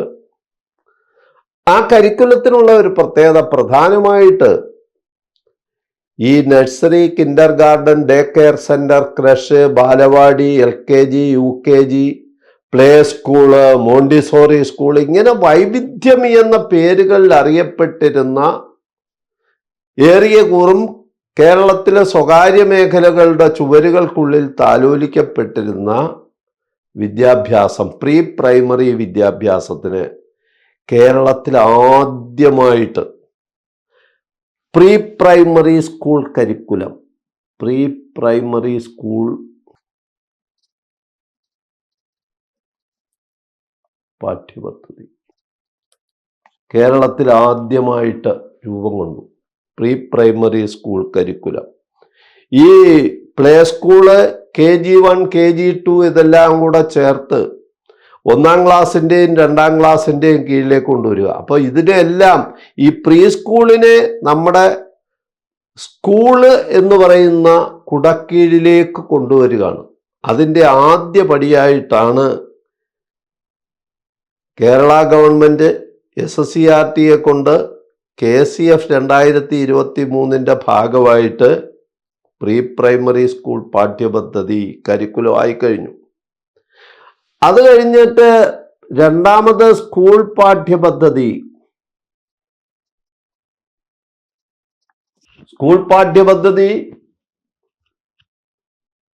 2 സ്റ്റേജുകളായിട്ടാണ് നടപ്പാക്കുന്നത്. 1, 3, 5, 7, 9 തരത്തിലുള്ള ഓഡ് നമ്പർ ക്ലാസ്സുകളിലേക്ക് 2024-25 ഈ അക്കാദമിക് വർഷം പാഠപുസ്തകം ഉണ്ടാക്കി സ്കൂളുകളിൽ നടപ്പാക്കി കഴിഞ്ഞു. KCF 2023 സ്കൂൾ പാഠ്യപദ്ധതി നടപ്പായി കഴിഞ്ഞു. ഇനി അതേപോലെ അടുത്ത 2025-26 അടുത്ത അക്കാഡമിക് ഇയറിൽ 2, 4, 6, 8, 10 ഈവൻ നമ്പർ ക്ലാസ്സുകളിലേക്കുള്ള പാഠപുസ്തകങ്ങളായി കഴിഞ്ഞു, അച്ചടിച്ചു കഴിഞ്ഞു സർക്കാർ. ഈ 2, 4, 6, 8, 10 ക്ലാസ്സുകളിലേക്കുള്ള പാഠ്യപദ്ധതി നടപ്പാക്കുന്നത് അടുത്ത അക്കാഡമിക് ഇയറിലാണ്. അതുകൂടാതെ മൂന്നാമതൊരു ഘടകം കൂടിയുണ്ട്. വയോജന തുടർ വിദ്യാഭ്യാസ പാഠ്യപദ്ധതി. അതായത് ഇക്വലൻസി പ്രോഗ്രാംസ് ഉണ്ടല്ലോ. 4-ാം തരം ഇക്വലൻസി, 7-ാം തരം ഇക്വലൻസി, 10-ാം തരം ഇക്വലൻസി. അതായത് സ്കൂളിൽ പോയി പഠിക്കാനുള്ള അവസരങ്ങൾ കിട്ടാതെ സ്കൂളിന് പുറത്ത് കഴിയേണ്ടി വന്നിട്ടുള്ള ആളുകൾക്ക് 4-ാം തരത്തിലേക്കും 7-ാം തരത്തിലെയും 10-ാം തരത്തിലേക്ക് ഇക്വലൻസി കൊടുക്കാൻ തുടങ്ങി. അതിനുള്ള കരിക്കുലം വയോജന തുടർ വിദ്യാഭ്യാസ കരിക്കുലം, അതും KCF 2023 ഭാഗമാണ്. അപ്പോൾ മുമ്പുള്ള കരിക്കുലത്തിൽ നിന്നെല്ലാം വ്യത്യസ്തമായിട്ട് ഇപ്പോഴത്തെ കരിക്കുലത്തിൽ പല ഭാഗങ്ങളുണ്ട്. പ്രീ പ്രൈമറി സ്കൂൾ പാഠ്യപദ്ധതി, സ്കൂൾ പാഠ്യപദ്ധതി, വയോജന തുടർ വിദ്യാഭ്യാസ പാഠ്യപദ്ധതി, ഇങ്ങനെ പല ഭാഗങ്ങൾ അതിനകത്തുണ്ട്. ഇതിൽ നിന്നെല്ലാം ചോദ്യം വരാം. നിങ്ങൾക്ക് കേരളത്തിലെ സ്കൂളിൽ നടക്കുന്ന കാര്യങ്ങൾ എന്തൊക്കെയെന്ന് അറിവുണ്ടോ എന്ന് അസസ് ചെയ്യാൻ ഈ ഭാഗത്ത് നിന്നെല്ലാം ചോദ്യങ്ങൾ ഉണ്ടാകാം. അത് കഴിഞ്ഞാൽ പ്രധാനമായിട്ട് പാഠ്യപദ്ധതി കഴിഞ്ഞാൽ പിന്നെ വരുന്നത് what are the qualities of A good teacher. നല്ല ഒരു അധ്യാപകൻ ഉണ്ടായിരിക്കേണ്ട ഗുണങ്ങൾ എന്തെല്ലാമാണ്? അത് മിക്ക കാൻഡിഡേറ്റിനോടും അത്തരം ചോദ്യം ഉണ്ടാകും. നല്ല അധ്യാപകൻ ഉണ്ടായിരിക്കേണ്ട ഗുണങ്ങൾ എന്തെല്ലാം? നല്ല അധ്യാപകൻ ഉണ്ടായിരിക്കേണ്ട ഗുണങ്ങൾ എന്തെല്ലാം എന്ന് ചോദിച്ചാൽ, നല്ല അധ്യാപകൻ ഉണ്ടായിരിക്കേണ്ട ഗുണങ്ങൾ, ഒന്നാമത് അധ്യാപക ഗുണങ്ങൾ.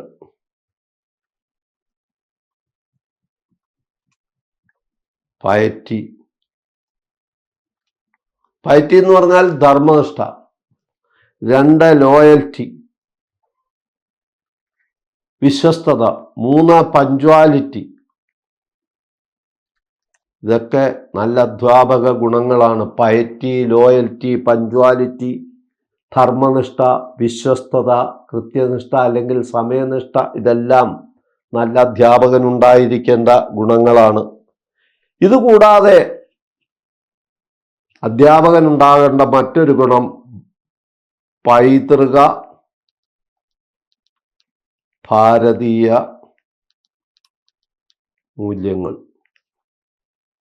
അതായത് traditional Indian values. 1 truth, 2 non violence.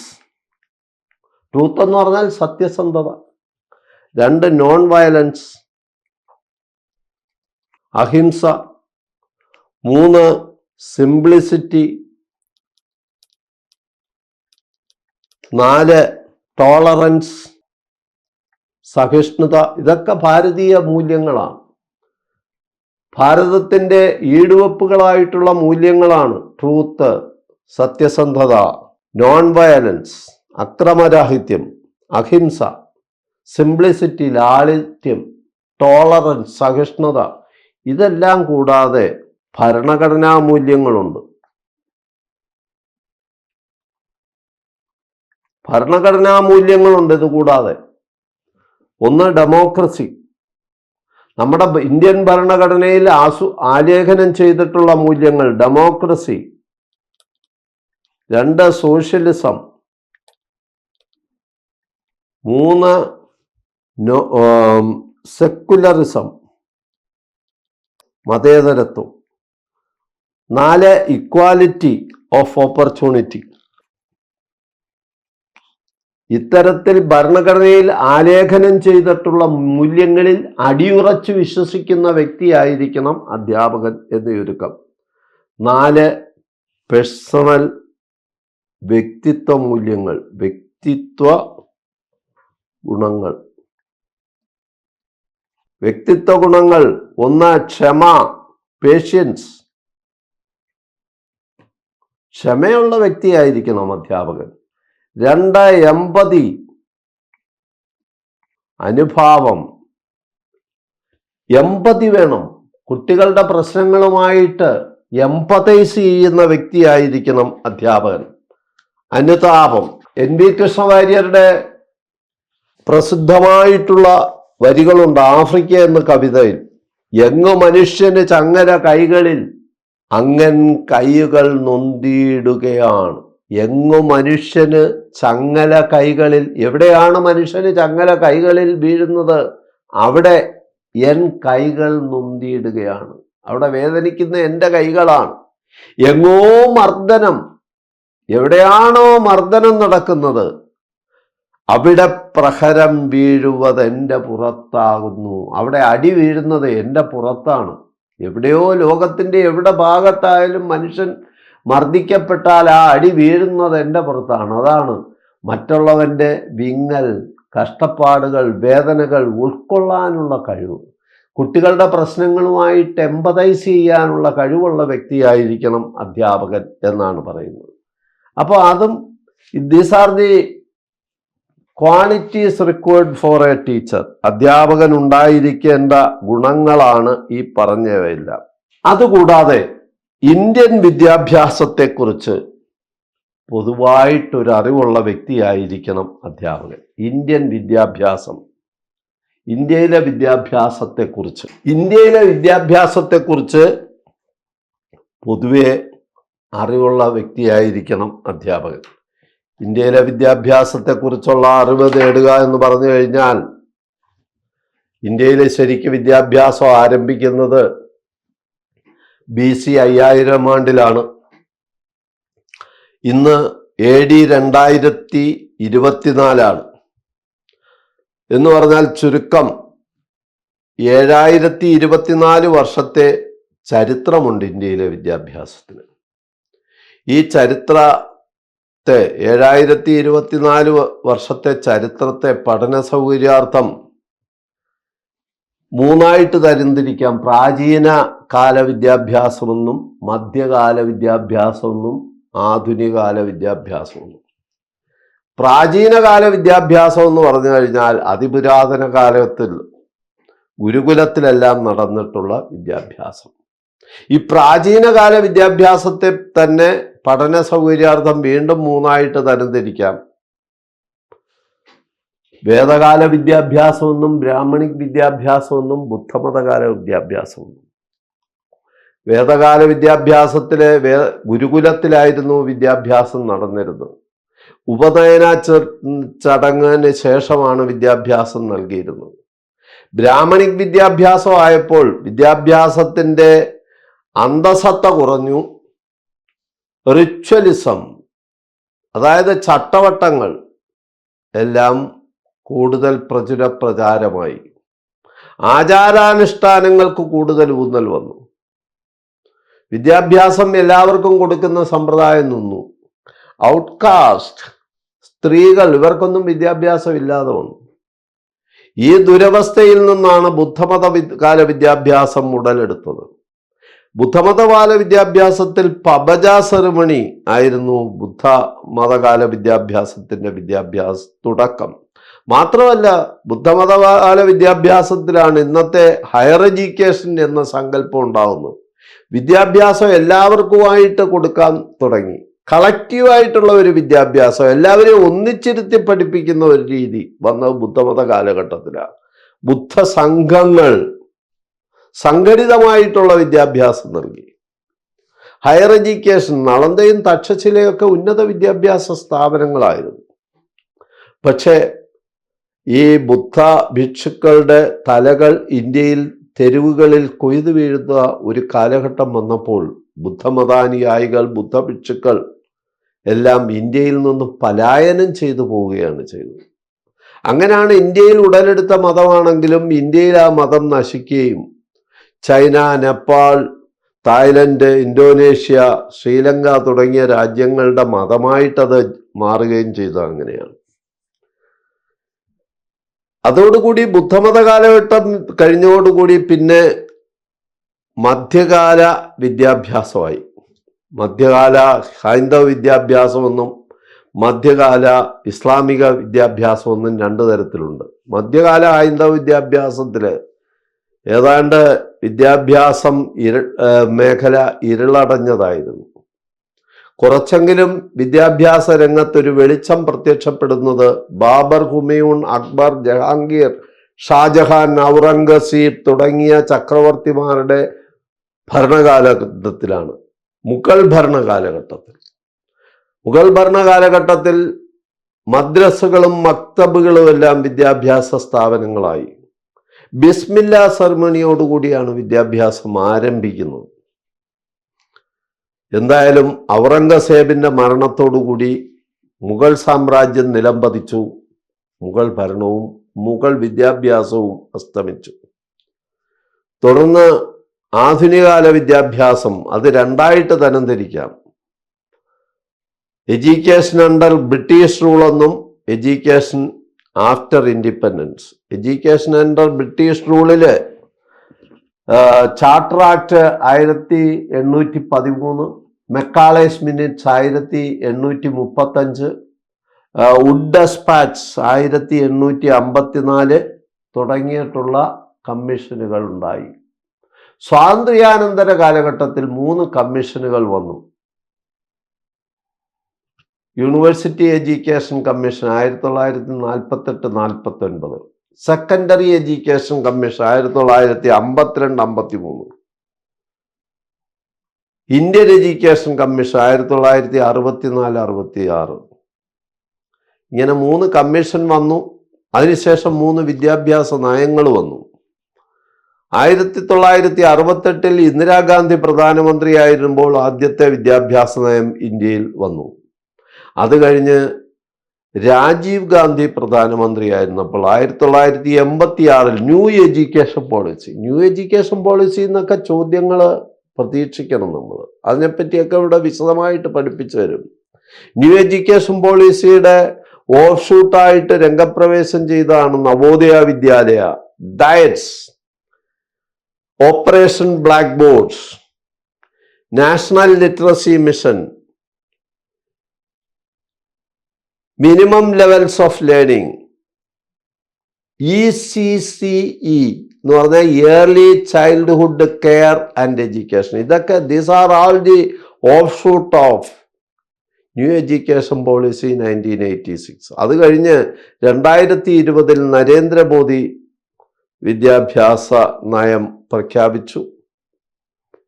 ആ നയവും പലതുകൊണ്ടും പ്രത്യേകത ഉള്ളതാണ്. സ്കൂൾ തലത്തിലെ നിലനിന്നിരുന്ന 10+2 പാറ്റേൺ മാറി ഇപ്പോഴതിന് പകരം 5+3+3+4 5-year ഫൗണ്ടേഷൻ സ്റ്റേജ്, അത് കഴിഞ്ഞ് 3-year പ്രിപ്പറേറ്ററി സ്റ്റേജ്, അടുത്ത 3-year മിഡിൽ സ്റ്റേജ്, പിന്നെ 4-year സെക്കൻഡറി സ്റ്റേജ്. ഇങ്ങനെ 3 വയസ്സിൽ ആരംഭിക്കുന്ന വിദ്യാഭ്യാസം 18 വയസ്സിൽ പൂർത്തിയായിരിക്കുന്ന രീതിയിലായി. ഹയർ സെക്കൻഡറി ഇല്ലാതായി, അത് സെക്കൻഡറിയിൽ മെർജ് ചെയ്യപ്പെട്ടു. ഇങ്ങനെ ഒരുപാട് സവിശേഷതകൾ സ്കൂൾ വിദ്യാഭ്യാസത്തിനുണ്ടായി. ഉന്നത വിദ്യാഭ്യാസ രംഗത്ത് ഒരുപാട് മാറ്റങ്ങൾ കൊണ്ടുവന്നിട്ടുണ്ട്. ഡിഗ്രി 4 വർഷത്തെ ഡിഗ്രിയാക്കി. MPhil എന്നുള്ള പറയുന്ന കോഴ്സ് നിർത്തലാക്കി. അധ്യാപക വിദ്യാഭ്യാസ രംഗത്ത് അധ്യാപക വിദ്യാഭ്യാസം ഒരു പ്രൊഫഷണൽ എഡ്യൂക്കേഷൻ ആണെങ്കിൽ പോലും ഇതുവരെ അതിനെ ആ സ്റ്റാറ്റസിലോട്ട് മാറ്റിയിട്ടില്ല. 2 വർഷത്തെ BEd ആയിരുന്നു 2015 മുതൽ കേരളത്തിൽ നിലവിൽ വന്നത്. അതുവരെ 1 വർഷത്തെ BEd ആയിരുന്നു. അതെല്ലാം മാറ്റി ഇൻ്റഗ്രേറ്റഡ് ടീച്ചർ എഡ്യൂക്കേഷൻ പ്രോഗ്രാം, +2 കഴിഞ്ഞാൽ 4 വർഷത്തെ BEd, integrated BEd, BA BEd, BSc BEd, BCom BEd, അത്തരത്തിലുള്ള ഇൻ്റഗ്രേറ്റഡ് BEd എന്ന് പറഞ്ഞാണ് പുതിയ ദേശീയ വിദ്യാഭ്യാസ നയം വിഭാവന ചെയ്യുന്നത്. അപ്പോൾ അതിനെക്കുറിച്ചൊക്കെ ഉള്ള ചോദ്യങ്ങൾ ഉണ്ടാകാം. ഒപ്പം തന്നെ ഇന്ത്യൻ ഭരണഘടനയിലെ വിദ്യാഭ്യാസ സംബന്ധിയായിട്ടുള്ള ആർട്ടിക്കിളുകളെ പറ്റി കൃത്യമായിട്ടൊരു അവബോധം ഉണ്ടാകേണ്ടിയിരിക്കുന്നു. ഇന്ത്യൻ ഭരണഘടനയിലെ വിദ്യാഭ്യാസ സംബന്ധമായിട്ടുള്ള നിരവധി ആർട്ടിക്കിളുകളുണ്ട്. ഒന്നാമത് എഡ്യൂക്കേഷന് 3 ലിസ്റ്റുകളുണ്ട്. Central list, state list, concurrent list. ഇങ്ങനെ 3 ലിസ്റ്റുകളുണ്ട് ഭരണഘടനയിൽ. അതിൽ വിദ്യാഭ്യാസം ഏത് ലിസ്റ്റിൽ പെടുന്നു എന്നുള്ളതാണ് പ്രധാനമായിട്ട് ഓർത്തിരിക്കേണ്ട ഒരു കാര്യം. വിദ്യാഭ്യാസം ഇതിൽ 3ാമത്തെ ലിസ്റ്റിലാണ് ഉൾപ്പെടുന്നത്, കൺകറന്റ് ലിസ്റ്റ്. അതായത് വിദ്യാഭ്യാസം കേന്ദ്രത്തിൻ്റെയും സംസ്ഥാനത്തിൻ്റെയും സംയുക്ത ചുമതലയിൽപ്പെട്ട കാര്യമാണ്. അതുപോലെ തന്നെ ലേറ്റസ്റ്റ് ആയിട്ടുള്ള ആർട്ടിക്കിൾ 21A 2002 86ാം ഭരണഘടനയിലൂടെ നിലവിൽ വന്നതാണ് ആർട്ടിക്കിൾ 21A. അതോടുകൂടി വിദ്യാഭ്യാസം മൗലികാവകാശമാക്കി മാറ്റപ്പെട്ടു. അതിനെപ്പറ്റിയൊക്കെ ചോദിക്കാം. അതുപോലെ ആർട്ടിക്കിൾ 51A വിദ്യാഭ്യാസം 21A മൗലികാവകാശമാക്കി മാറ്റപ്പെട്ടതോടുകൂടി വിദ്യാഭ്യാസം മക്കൾക്ക് കൊടുക്കാനുള്ള ധാർമ്മികമായ ബാധ്യത രക്ഷകർത്താക്കൾക്കും വന്നു ചേർന്നു. അത് 51A പ്രകാരമാണ് ആ ബാധ്യത രക്ഷകർത്താക്കളിൽ അടിച്ചേൽപ്പിക്കുന്നത്. തുടർന്ന് 24 ആർട്ടിക്കിൾ 24 ബാലവേല നിരോധനം, ആർട്ടിക്കിൾ 45 6 വയസ്സുവരെയുള്ള കുട്ടികളുടെ സംരക്ഷണവും വിദ്യാഭ്യാസവും, ആർട്ടിക്കിൾ 46 സാമൂഹ്യ സാംസ്കാരിക രംഗങ്ങളിൽ പിന്നോക്കം നിൽക്കുന്നവർക്കുള്ള വിദ്യാഭ്യാസം, ആർട്ടിക്കിൾ 29 30 മതന്യൂനപക്ഷങ്ങൾക്കുള്ള വിദ്യാഭ്യാസം. ഇങ്ങനെ ഒരുപാട് ആർട്ടിക്കിളുകൾ വിദ്യാഭ്യാസ സംബന്ധമായിട്ട് ഭരണഘടനയിലുണ്ട്. അതിനെപ്പറ്റിയുള്ള ചോദ്യം പ്രതീക്ഷിക്കാം. പ്രസ്കെയിലിൻ്റെ തുടർന്നുള്ള ക്ലാസ്സിൽ ഈ ഭരണഘടനാ ആർട്ടിക്കിൾ, വിദ്യാഭ്യാസവുമായിട്ട് ബന്ധപ്പെട്ട ആർട്ടിക്കിളിനെ പറ്റി തന്നെ ഒരു പ്രത്യേക ക്ലാസ് നൽകാനായിട്ട് ഞങ്ങൾ പ്ലാൻ ചെയ്യുന്നുണ്ട്. അത് കഴിഞ്ഞാൽ കേരളത്തിലെ വിദ്യാഭ്യാസത്തിലേക്ക് വരികയാണ്. കേരളത്തിലെ പൊതുവിദ്യാഭ്യാസം, നവകേരള മിഷൻ. എന്താണ് നവകേരള മിഷൻ? നവകേരള മിഷന്റെ ഭാഗമായിട്ട് 3 മിഷനുകൾ ഉണ്ടായിട്ടുണ്ട്. 4 മിഷനുകൾ ഉണ്ടായിട്ടുണ്ട്. ഏതൊക്കെയാണ് ഈ 4 മിഷനുകൾ? അതിനെപ്പറ്റി നമ്മൾ അറിഞ്ഞിരിക്കണം. 4 മിഷനുകൾ: ശുചിത്വ മിഷൻ, ആരോഗ്യ മിഷൻ, ലൈഫ് മിഷൻ, അതേപോലെ തന്നെ വിദ്യാഭ്യാസ സംബന്ധിയായിട്ടുള്ള പൊതുവിദ്യാഭ്യാസ സംരക്ഷണ യജ്ഞം. ഇതിനെപ്പറ്റി നമ്മൾ അറിഞ്ഞിരിക്കണം. പൊതുവിദ്യാഭ്യാസ സംരക്ഷണ യജ്ഞത്തില് പ്രിസം എന്ന് പറഞ്ഞാൽ promoting regional schools to international standards through multiple intervention. ഞാൻ ഒന്ന് എഴുതി കാണിക്കാം. പ്രിസം എന്ന് പറഞ്ഞാൽ എന്താണ്?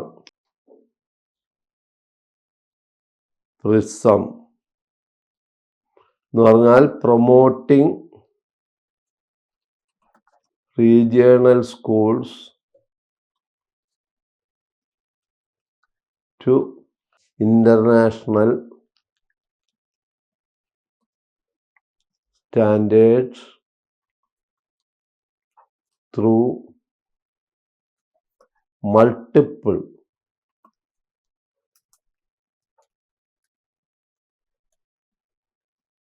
ഇന്റർവെൻഷൻ. ഞാനൊക്കെ ബോർഡിലുണ്ടെങ്കിൽ പ്രിസമൊക്കെ ഉറപ്പായിട്ട് ചോദിച്ചിരിക്കും. പ്രിസം എന്ന് പറഞ്ഞാൽ promoting regional schools to international standard through multiple intervention. കേരളത്തിലെ 1000 സ്കൂളുകൾ അന്തർദേശീയ നിലവാരത്തിലുള്ള സ്കൂളുകളായിട്ട് ഉയർത്തുകയാണ്. കാരണം ഒരു കാലത്ത് നമ്മുടെ സർക്കാർ സ്കൂളുകളിൽ നിന്ന് കുട്ടികളുടെ കൈപിടിച്ചുകൊണ്ട് രക്ഷകർത്താക്കൾ സ്വകാര്യ മേഖലയിലെ സ്കൂളുകൾ തേടിപ്പോയി. അതിന് പ്രതിവിധി കാണാനായിട്ടാണ് അതോടുകൂടി പല സർക്കാർ സ്കൂളിലും ഡിവിഷൻ ഫാളായി, അൺഎക്കണോമിക്കായി പല സ്കൂളുകളും നിർത്തലാക്കി. അതിനൊരു പ്രതിവിധി കാണാനാണ് ഈ പ്രിസം പദ്ധതിയൊക്കെ ആവിഷ്കരിച്ചിരിക്കുന്നത്. Promoting regional schools to international standard through multiple intervention.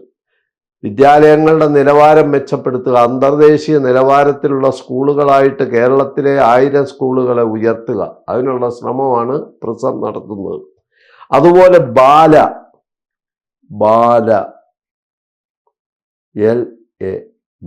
എന്ന് പറഞ്ഞാൽ BALA means building as learning aid. നമ്മൾ ഈ പ്രൈമറി സ്കൂളിലൊക്കെ ചെല്ലുമ്പോൾ കാണത്തില്ലേ, സ്കൂളിൻ്റെ മതിലിലൊക്കെ മൃഗങ്ങളുടെ ചിത്രങ്ങൾ വരച്ചു വെച്ചേക്കും, ഡൊമസ്റ്റിക് അനിമൽസിൻ്റെ ചിത്രങ്ങളുണ്ടാവും, ബേർഡ്സിൻ്റെ ചിത്രങ്ങളുണ്ടാവും. ഇതൊക്കെ സ്കൂളിൻ്റെ ചുവരിൽ വരയ്ക്കുക എന്ന് പറഞ്ഞാൽ സ്കൂൾ ചുവരുകൾ കുട്ടികൾക്ക് പഠനത്തിനുള്ള ഒരു മാധ്യമമായിട്ട് മാറ്റിയെടുക്കുക. അതിന് പറയുന്ന പേരാണ് ബിൽഡിംഗ് ആസ് ലേണിംഗ് എയ്ഡ്. നമ്മുടെ പ്രൈമറി സ്കൂളുകളിലൊക്കെ ചെന്ന് കഴിഞ്ഞാൽ ഇത്തരം ചിത്രങ്ങൾ നമുക്ക് കാണാൻ കഴിയും. അതിന് പറയുന്ന പേരാണ് ബിൽഡിംഗ് ആസ് ലേണിംഗ് എയ്ഡ്.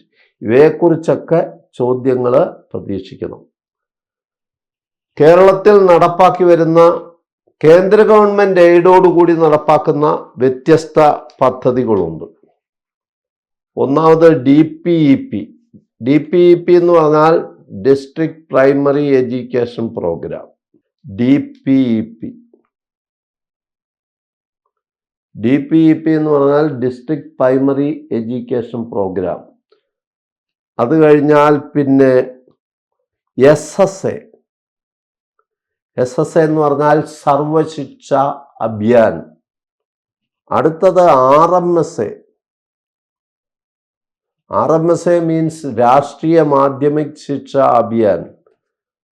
അടുത്തത് SSK സർവശിക്ഷ കേരള, സമഗ്ര ശിക്ഷ കേരള.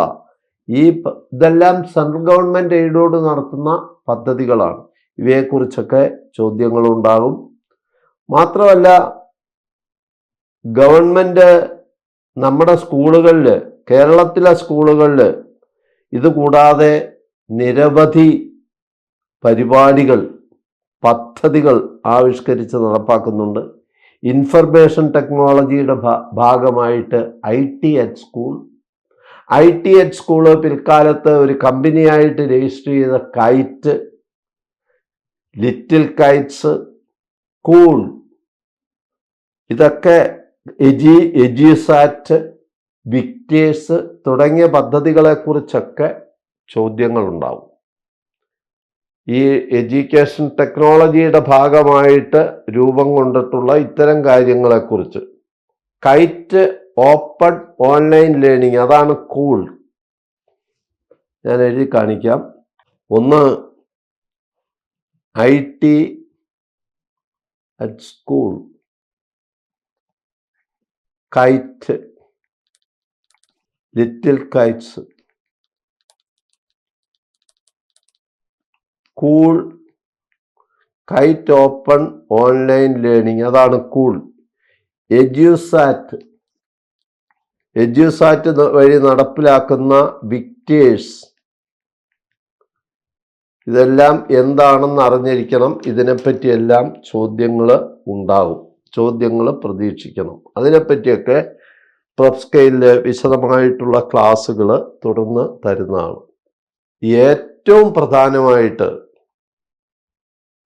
LPST UPST പരീക്ഷയിൽ ഇൻ്റർവ്യൂവിൽ ഈ വർഷം ഉറപ്പായിട്ട് ചോദിക്കുന്ന ഒരു ചോദ്യമാണ് ഖാദർ കമ്മിറ്റി റിപ്പോർട്ട്. കാലികമായിട്ട് ഏറ്റവും പ്രസക്തിയുള്ള കാര്യമാണ്. RTA ആക്ട് 2009 എങ്ങനെ നടപ്പാക്കണം എന്നുള്ളതിനെക്കുറിച്ച് പഠിച്ച് നിർദ്ദേശങ്ങൾ സമർപ്പിക്കാനായിട്ട് 2017 ഖാദർ കമ്മിറ്റി രൂപം കൊണ്ടത്. ഖാദർ കമ്മിറ്റി 2019 അതിൻ്റെ ആദ്യത്തെ റിപ്പോർട്ട് കൊടുത്തു. ആ റിപ്പോർട്ടിൽ കുറേയേറെ നിർദ്ദേശങ്ങൾ ഗവൺമെൻറ് നടപ്പാക്കിയിട്ടുണ്ട്. അതിലൊന്നാണ് 3 ഡയറക്ടറേറ്റുകൾ: directorate of public instruction, directorate of higher education, അതുപോലെ ഡയറക്ടറേറ്റ് ഓഫ് വൊക്കേഷണൽ എഡ്യൂക്കേഷൻ. ഈ 3 ഡയറക്ടറേറ്റുകളും ഒന്നിച്ച് ലയിപ്പിച്ച് DGE, director general of education എന്നുള്ള ഒറ്റ കുടക്കീഴിലാക്കി. അതൊക്കെ ഫലപ്രദമായിട്ട് നമ്മൾ ഇംപ്ലിമെൻ്റ് ചെയ്തു. രണ്ടാമത്തെ റിപ്പോർട്ട്, ഖാദർ കമ്മിറ്റിയുടെ രണ്ടാമത്തെ റിപ്പോർട്ട് 2022 സർക്കാരിന് സമർപ്പിച്ചിട്ടുണ്ട്.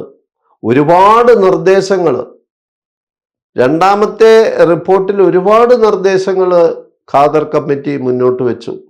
സ്കൂൾ സമയം 1 മണി മുതൽ 8 മണി തൊട്ട് 1 മണി വരെ ആക്കുക സ്കൂൾ സമയം. സെൻട്രൽ സ്കൂൾ സമയമൊക്കെ ഏതാണ്ട് അതേപോലെയാണ്. അതേപോലെ കേരളത്തിലും സ്കൂൾ സമയം 8 മണി തൊട്ട് 1 മണി വരെ ആക്കുക. ശനിയാഴ്ച പ്രവൃത്തി ദിവസങ്ങളാക്കുക. എയ്ഡഡ് സ്കൂളിലെ അധ്യാപക നിയമനം, ഇപ്പോൾ എയ്ഡഡ് സ്കൂളുകളിലൊക്കെ കോടികൾ മേടിച്ചുകൊണ്ട് മാനേജര് അധ്യാപകരെ പോസ്റ്റ് ചെയ്യും. സർക്കാർ ഖജനാവിൽ നിന്ന് ശമ്പളം കൊടുക്കുന്ന അവസ്ഥയാണ് ഇപ്പോൾ നിലവിലുള്ളത്. അത് മാറ്റി എയ്ഡഡ് സ്കൂൾ അധ്യാപകരെ PSC നിയമിക്കുക. ഇങ്ങനെയുള്ള ഒട്ടനവധി നിർദ്ദേശങ്ങൾ ഖാദർ കമ്മിറ്റി മുന്നോട്ട് വെച്ചിട്ടുണ്ട്. ഈ നിർദ്ദേശങ്ങളെ പലതിനെയും അധ്യാപക സംഘടനകളും ചില സാമുദായിക സംഘടനകളും എതിർത്തിട്ടുണ്ട്. ഈ എതിർപ്പിനെ തുടർന്ന് കേസുകൾ വന്നു. ഹൈക്കോടതി ഈ ഖാദർ കമ്മിറ്റിയുടെ റിപ്പോർട്ട് നടപ്പാക്കുന്നത് താൽക്കാലികമായി തടഞ്ഞുകൊണ്ട് ഹൈക്കോടതി ഓർഡറും ഇട്ടിട്ടുണ്ട്. അപ്പോൾ ഇതിന് ഈ കാലിക പ്രസക്തി നോക്കുകയാണെങ്കിൽ ഏറ്റവും പ്രസക്തമായിട്ടുള്ള ഒരു വിഷയമാണ് ഖാദർ കമ്മിറ്റി. അതിനെപ്പറ്റി ഉറപ്പായിട്ടും നിങ്ങൾക്ക് ചോദ്യങ്ങൾ പ്രതീക്ഷിക്കാം. അത് കഴിഞ്ഞാൽ DLEDും B.Edും ഒക്കെ കഴിഞ്ഞു വന്നവരാണല്ലോ നിങ്ങളോട് നിങ്ങൾ പഠിച്ച കാര്യത്തെപ്പറ്റി educational philosophy, Plato, Aristotle, Rousseau, Socrates, Maria Montessori, Froebel, Pestalozzi, Paul Freire, Everett Reimer തുടങ്ങിയിട്ടുള്ള ദാർശനികര്, ഇവാൻ ഇല്ലീച്ച് തുടങ്ങിയിട്ടുള്ള ദാർശനികരുടെ ചിന്തകൾ, ഗാന്ധിജി, സ്വാമി വിവേകാനന്ദൻ, ശ്രീ അരബിന്ദ ഘോഷ്, രവീന്ദ്രനാഥ ടാഗോർ തുടങ്ങിയ പാശ്ചാത്യരും പൗരസ്ത്യരുമായിട്ടുള്ള ഒരു പിടി ചിന്തകരുണ്ട്. അവരുടെയൊക്കെ ചിന്തകളെക്കുറിച്ചും ദർശനങ്ങളെക്കുറിച്ചും ഒക്കെ ചോദിക്കാം. Idealism, naturalism, pragmatism, realism, humanism, ഈ ദർശനങ്ങളെക്കുറിച്ചും ചോദ്യങ്ങളുണ്ടാവും. അത് കഴിഞ്ഞാൽ സൈക്കോളജിയിൽ നിന്ന് ചോദ്യങ്ങൾ വരാം. സൈക്കോളജി ഒരുപാട് ഏരിയ ഉണ്ട് ചോദ്യങ്ങൾ ചോദിക്കാൻ. സൈക്കോളജിയിലേക്ക് വരികയാണെങ്കിൽ ബ്രിഡ്ജസ് ചാർട്ട്, കാതറിൻ ബ്രിഡ്ജസ്, പിയാഷെ, ബ്രൂണർ, എറിക് എച്ച് എറിക്സൺ, അതുപോലെ നോം ചോസ്കി, വൈഗോസ്കി. പിന്നെ ലേണിംഗ് തിയറിയുടെ രംഗത്തേക്ക് വന്നാൽ Pavlov, Thorndike, Skinner, Bandura, Kohler. ഇന്റലിജൻസിന്റെ രംഗത്തോട്ട് വന്നാൽ ഹൊവാർഡ് ഗാർണർ തുടങ്ങിയിട്ടുള്ള ഇന്റലിജൻസ് തിയറി അവതരിപ്പിച്ചിട്ടുള്ള ആളുകൾ, കാൾ റോജേഴ്സ്, എബ്രഹാം മാസ്ലോ തുടങ്ങിയിട്ടുള്ളവരുടെ സംഭാവനകൾ, ഇതിനെപ്പറ്റിയെല്ലാം ചോദ്യം ചോദിക്കാം. മറ്റൊരു പ്രധാനപ്പെട്ട ഏരിയയാണ് technology, education technology, assessment for learning, assessment as learning, assessment of learning, formative evaluation, summative evaluation, triangle of evaluation, objective based evaluation. ഇതിനെപ്പറ്റി എല്ലാം ഉള്ള ചോദ്യങ്ങളുണ്ടാവും. പിന്നെ അതുകൂടാതെ പെഡഗോഗി പ്രധാനപ്പെട്ട area. Micro teaching, what are the 8 core skills, teaching methods, teaching techniques, what is the difference between cooperative learning and collaborative learning തുടങ്ങിയിട്ടുള്ള കാര്യങ്ങളെക്കുറിച്ചെല്ലാം സമഗ്രമായിട്ട് അറിഞ്ഞിരിക്കണം. ഭാഷാ വികസനത്തിൽ നോം ചോസ്കിയുടെ ലാംഗ്വേജ് അക്വിസിഷൻ ഡിവൈസ് LAD, സാർവദേശിക ഭാഷാ വ്യാകരണം, universal grammar, transformational generative grammar, TG grammar, രചനാന്തരണ പ്രജനന വ്യാകരണം, അതിനെക്കുറിച്ചെല്ലാം ചോദ്യങ്ങൾ ഉണ്ടാവും. അപ്പോൾ നിസ്സാരമായിട്ട് ഇൻ്റർവ്യൂവിനെ കാണരുത്.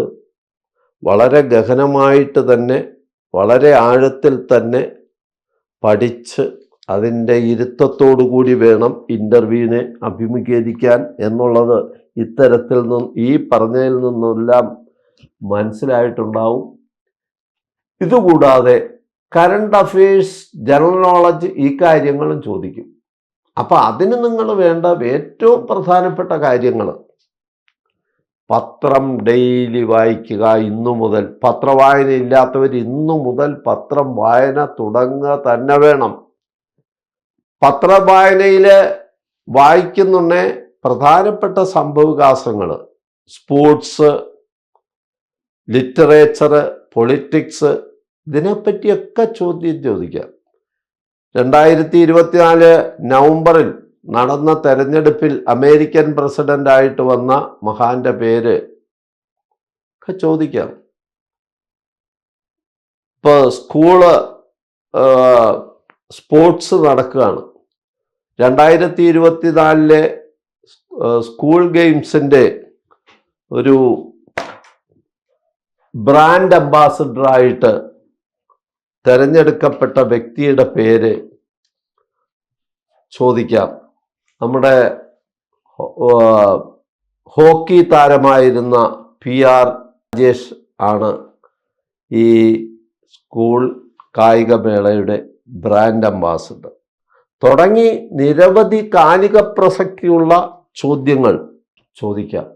കാലിക പ്രസക്തി ഇങ്ങനെയുള്ള ചോദ്യങ്ങളൊക്കെ നിങ്ങൾ ഡയറിയിൽ, അതായത് ഒരു ഡയറിയിൽ കുറിച്ചു വെച്ചാൽ, ഡയറിയിൽ ജനുവരി 1 മുതൽ സ്പോർട്സ്, ഫെബ്രുവരി 1 മുതൽ പൊളിറ്റിക്സ്, മാർച്ച് 1 മുതൽ ലിറ്ററേച്ചർ അവാർഡ്സ്, ഇതൊക്കെ കാണിച്ചിട്ടൊരു ഇതിൻ്റെ ഡയറിയുടെ മുൻപിൽ തന്നെ ഇതും കൂടെ കുറിച്ചു വെച്ചാൽ പുതിയ കാര്യങ്ങൾ എഴുതി ചേർക്കാനും ആവശ്യമുള്ളപ്പോൾ മറിച്ചു നോക്കാനും ഒക്കെ അതൊരു സഹായകമായി. അപ്പം ഈ പത്രം വായന ശീലമാക്കിയിട്ടില്ലാത്തവർ ഇന്നു മുതൽ പത്രം വായിച്ചു തുടങ്ങണം. ആഴത്തിൽ പത്രം വായിച്ച് അതിനെപ്പറ്റി അറിയണം. അതിനെക്കുറിച്ച് പ്രസക്തമായിട്ടുള്ള ചോദ്യങ്ങൾ കുറിച്ചു വെക്കുകയും വേണം. ഏറ്റവും പ്രധാനമായിട്ടുള്ളത് അധ്യാപക ജോലിക്കുള്ള ഇൻ്റർവ്യൂ ആയതിനാൽ ഡെമോൺസ്ട്രേഷൻ ക്ലാസ് ഉറപ്പായിട്ട് ആവശ്യപ്പെടും. ഡെമോൺസ്ട്രേഷൻ ക്ലാസ് ആവശ്യപ്പെടുക എന്ന് പറഞ്ഞാൽ നിങ്ങൾ റെഡിയായിട്ട് പോകണം ഡെമോൺസ്ട്രേഷൻ ക്ലാസ് എടുക്കാൻ. ഒരു ലെസണ് ഉള്ള കാര്യങ്ങളെല്ലാം 40-45 മിനിറ്റാണ് സ്കൂളിലെ ഓരോ പീരീഡ്. അത്രയൊന്നും എടുക്കാൻ വേണ്ട. 10 മിനിറ്റ് കൊണ്ട് 8 സ്കോർ സ്കില്ലുകൾ കവർ ചെയ്യത്തക്കവണ്ണം ഒരു നല്ല വിഷയം തിരഞ്ഞെടുത്ത് ഒരു ലെസൺ ട്രാൻസ്ക്രിപ്റ്റ് നിങ്ങൾ എഴുതിയുണ്ടാക്കി. അപ്പം നിങ്ങൾക്ക് ചോദിച്ചേക്കാം അവർ ലെസൺ പ്ലാൻ ആവശ്യപ്പെടും. അതൊന്നും ആവശ്യപ്പെടില്ല. പക്ഷെ നിങ്ങൾ എഴുതി ഉണ്ടാക്കുക തന്നെ വേണം. എന്നാലേ നിങ്ങൾക്കത് ഭംഗിയായിട്ട് ക്ലാസ്സിൽ അവതരിപ്പിക്കാൻ പറ്റുള്ളൂ. സജീവമായിട്ട് 10 മിനിറ്റ് കൊണ്ട് ഊർജ്ജസ്വലമായിട്ട് ഒരു ലെസൺ അവതരിപ്പിക്കുക. വിത്ത് ലേണിംഗ് എയ്ഡ്സ്, ടീച്ചിങ് എയ്ഡ് എല്ലാം ഉപയോഗിച്ച് വേണം. ബ്ലാക്ക് ബോർഡ് വർക്ക് അസസ് ചെയ്യപ്പെടും. അപ്പോൾ പുതിയ ലെസൺ ട്രാൻസ്ക്രിപ്റ്റ് എന്ന് പറഞ്ഞാൽ കൺസ്ട്രക്റ്റിവിസ്റ്റ് ഫോർമാറ്റിൽ learner centred, activity based, process oriented and outcome based ആയിട്ടുള്ള പുതിയ മോഡൽ വേണം ക്ലാസ് എടുക്കാൻ. അല്ലാതെ പാവ്ലോവ്, തോണ്ടൈക്ക്, സ്കിന്നറൊക്കെ അവതരിപ്പിച്ച ബിഹേവിയറിസ്റ്റ് മോഡൽ ക്ലാസ് എടുത്താൽ അപ്പോഴേ നിങ്ങൾ പുതുമയില്ലാത്ത ആളാണ്, നിങ്ങൾ ആധുനികമായിട്ടുള്ള കാര്യങ്ങളൊന്നും അറിഞ്ഞിട്ടില്ല എന്നുള്ള കാര്യം അവർ വിലയിരുത്തും. അപ്പോൾ ആ ക്ലാസ് എടുക്കാൻ നിങ്ങൾക്ക് കിട്ടുന്ന അവസരം അത്തരം അവസരങ്ങളിൽ ഗോൾ അടിക്കുക തന്നെ വേണം. അത് നിങ്ങൾക്ക് ക്രെഡിറ്റ് നേടിത്തരിക തന്നെ ചെയ്യും. ഇത്തരത്തിൽ നിങ്ങളെ ഇൻ്റർവ്യൂവിന് സജ്ജരാക്കി വിടാൻ സമഗ്രമായിട്ടുള്ള ഒരു ആസൂത്രണമാണ് പ്രെപ്സ്കെയില് നടത്തിക്കൊണ്ടുവരുന്നത്. ഇതോടൊപ്പം ബയോഡേറ്റയുടെ ഫോം ഇവിടുന്ന് ലഭ്യമാക്കും, ലെസൺ പ്ലാൻ നൽകും. ഇതെല്ലാം ഉൾപ്പെടുത്തിയിട്ടുള്ള സമഗ്രമായിട്ടുള്ള ഒരു പുസ്തകവും തയ്യാറായി വരുന്നുണ്ട്. ആ പുസ്തകം A to Z വായിച്ചാൽ തന്നെ നിങ്ങൾക്ക് ഇൻ്റർവ്യൂവിനുള്ള അറിവുണ്ടാവും. അറിവിൻ്റെ ഇരുത്തം നിങ്ങൾക്ക് ലഭിക്കും. PSC, BSRB, കോളേജസ്, യൂണിവേഴ്സിറ്റികൾ തുടങ്ങിയ വിവിധ ഏജൻസികൾ നടത്തിയിട്ടുള്ള ഇൻ്റർവ്യൂ ബോർഡിൽ ചെയർമാനായിട്ടും ഇൻ്റർവ്യൂ ബോർഡിൽ എക്സ്പെർട്ടായിട്ടും പങ്കെടുത്ത അറിവിൻ്റെ ആ സമ്പത്തിൻ്റെ വെളിച്ചത്തിൽ ആണ് നിങ്ങൾക്ക് കാര്യങ്ങൾ പറഞ്ഞു തരാൻ ഞാൻ ശ്രമിക്കുന്നത്. അതിൻ്റെ ആ അറിവിൻ്റെ അടിത്തറയിലാണ് നിങ്ങളെ ഇൻ്റർവ്യൂവിന് സജ്ജരാക്കാനുള്ള ഒരു ശ്രമം ഞങ്ങളിവിടെ പ്രെപ്സ്കെയിലിൻ്റെ ആഭിമുഖ്യത്തിൽ നടത്തുന്നത്. ഇവിടെ പറഞ്ഞതും പഠിപ്പിച്ചതും എല്ലാം ഇൻ്റർവ്യൂവിന് ചോദിക്കുമോ എന്ന് ചോദിച്ചാൽ ഇതെല്ലാം ഇൻ്റർവ്യൂവിന് ചോദിക്കത്തില്ല. പക്ഷേ ഇവയെല്ലാം പഠിച്ചിരുന്നാൽ നിങ്ങളുടെ കോൺഫിഡൻസ് ലെവൽ വർദ്ധിക്കും. ആ ആത്മവിശ്വാസത്തോടെ നിങ്ങൾ ഉത്തരം പറയുമ്പോൾ നിങ്ങളുടെ ആൻസറിന് കൂടുതൽ ക്ലാരിറ്റി ഉണ്ടാവും, ആക്യുറസി ഉണ്ടാവും. അത് മാർക്കായിട്ട് കൺവേർട്ട് ചെയ്യപ്പെടും. അതാണ് ഏറ്റവും പ്രധാനപ്പെട്ടത്. അപ്പോൾ അതിനുവേണ്ടി നിങ്ങൾ ആത്മാർത്ഥമായിട്ട് ശ്രമിക്കണം, ആഗ്രഹിക്കണം. പൗളോ കൊയ്ലോയുടെ ഒരു വളരെ പ്രസിദ്ധമായിട്ടുള്ള ഒരു പുസ്തകമുണ്ട്, നിങ്ങൾ വായിച്ചിട്ടുണ്ടാവും, ആൽക്കെമിസ്റ്റ്. ലോകത്തിലെ ഏറ്റവും വലിയ ബെസ്റ്റ് സെല്ലറാണ് ആൽക്കെമിസ്റ്റ്. ആൽക്കെമിസ്റ്റ് എന്ന് പറഞ്ഞു കഴിഞ്ഞാൽ അതിൻ്റെ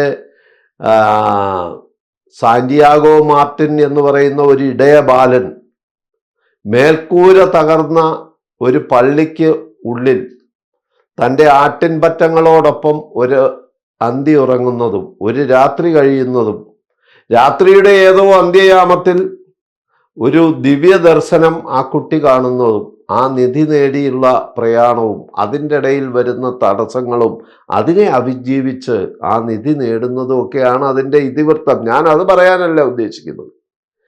ആ ചെറിയ പുസ്തകത്തിൽ പൗലോ കൊയ്ലോ ഒരു വാചകം എഴുതി വെച്ചിട്ടുണ്ട്. നിങ്ങൾ ഒരു കാര്യം നേടണമെന്ന് തീവ്രമായിട്ട് ആഗ്രഹിച്ചാൽ, നിങ്ങൾ ഒരു കാര്യം നേടണമെന്ന് തീവ്രമായിട്ട് ആഗ്രഹിച്ചാൽ നിങ്ങളുടെ ആഗ്രഹ പൂർത്തീകരണത്തിനായിട്ട് ഈ പ്രപഞ്ചം മുഴുവൻ കൂട്ടുനിൽക്കും എന്നാണ് പറയുന്നത്. അതതിനകത്ത് എഴുതി വച്ചേക്കുന്ന ഒരു വാചകമാണ് പൗലോ കൊയ്ലോ. നിങ്ങൾ ഒരു കാര്യം നേടണമെന്ന് തീക്ഷ്ണമായിട്ട് ആഗ്രഹിച്ചാൽ, തീവ്രമായിട്ട് ആഗ്രഹിച്ചാൽ, ആ ആഗ്രഹ പൂർത്തീകരണത്തിനായിട്ട് പ്രപഞ്ചം മുഴുവൻ നിങ്ങൾക്ക് കൂട്ടുനിൽക്കും. നിങ്ങളുടെ ആറ്റിറ്റ്യൂഡാണ് പ്രധാനം, ഏറ്റവും പ്രധാനം നിങ്ങളുടെ ആറ്റിറ്റ്യൂഡാണ്.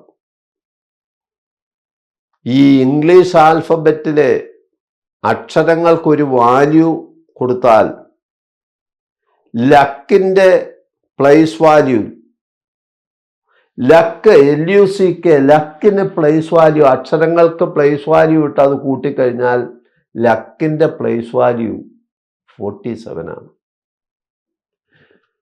മണി, നമ്മുടെ സമ്പത്തിൻ്റെ പ്ലേസ് വാല്യൂ, മണിയുടെ പ്ലേസ് വാല്യൂ 72 ആണ്. നോളജ്, അതിൻ്റെ പ്ലേസ് വാല്യൂ 96 ആണ്. But you have to remember that the place value of attitude is 100.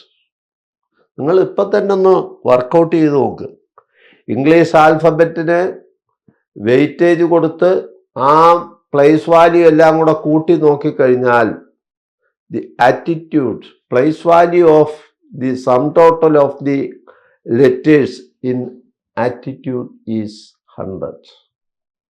നിങ്ങൾ കുറച്ച് തീപ്പട്ടി കമ്പുകൾ എടുത്ത് ഇങ്ങനെ സൂര്യപ്രകാശത്തൊന്ന് പിടിച്ചു നോക്കുക. എത്ര മണിക്കൂർ നിങ്ങൾ പിടിച്ചാലും ഒന്നും സംഭവിക്കത്തില്ല. പക്ഷെ നിങ്ങൾ പിടിക്കുന്ന തീപ്പട്ടി കമ്പിൻ്റെ പുറത്ത് ഒരു ലെൻസ് പിടിച്ചു നോക്കുക. ഒരു ലെൻസിലൂടെ സൂര്യപ്രകാശം ഈ തീപ്പട്ടി കമ്പിലേക്ക് എത്തിക്കാൻ നിങ്ങൾക്ക് കഴിഞ്ഞാൽ നിമിഷങ്ങൾക്കകം ആ തീപ്പട്ടി കമ്പ് തീ പിടിക്കുന്നതായിട്ട് നിങ്ങൾക്ക് കാണാം. അതുപോലെ നിങ്ങളുടെ ചിതറിയ ചിന്തകൾ ഒന്ന് ഏകോപിപ്പിക്കാൻ, ഒന്ന് കേന്ദ്രീകരിപ്പിക്കാൻ നിങ്ങൾക്ക് ഒരു ശ്രമം ഉണ്ടാകണം എന്നാണ് എനിക്ക് ഏറ്റവും പ്രധാനമായിട്ട് അഭ്യർത്ഥിക്കാനുള്ളത്. ആത്മവിശ്വാസത്തോടെ ഇൻ്റർവ്യൂവിന് തയ്യാറെടുക്കുക. വിജയവും ജോലിയും ഉറപ്പ്. നിങ്ങൾക്ക് എല്ലാവിധ വിജയാശംസകളും നേർന്നുകൊണ്ട് ഞാൻ എൻ്റെ ഈ വീഡിയോ ക്ലാസ് ഇവിടെ ഉപസംഹരിക്കട്ടെ. നന്ദി, നമസ്കാരം.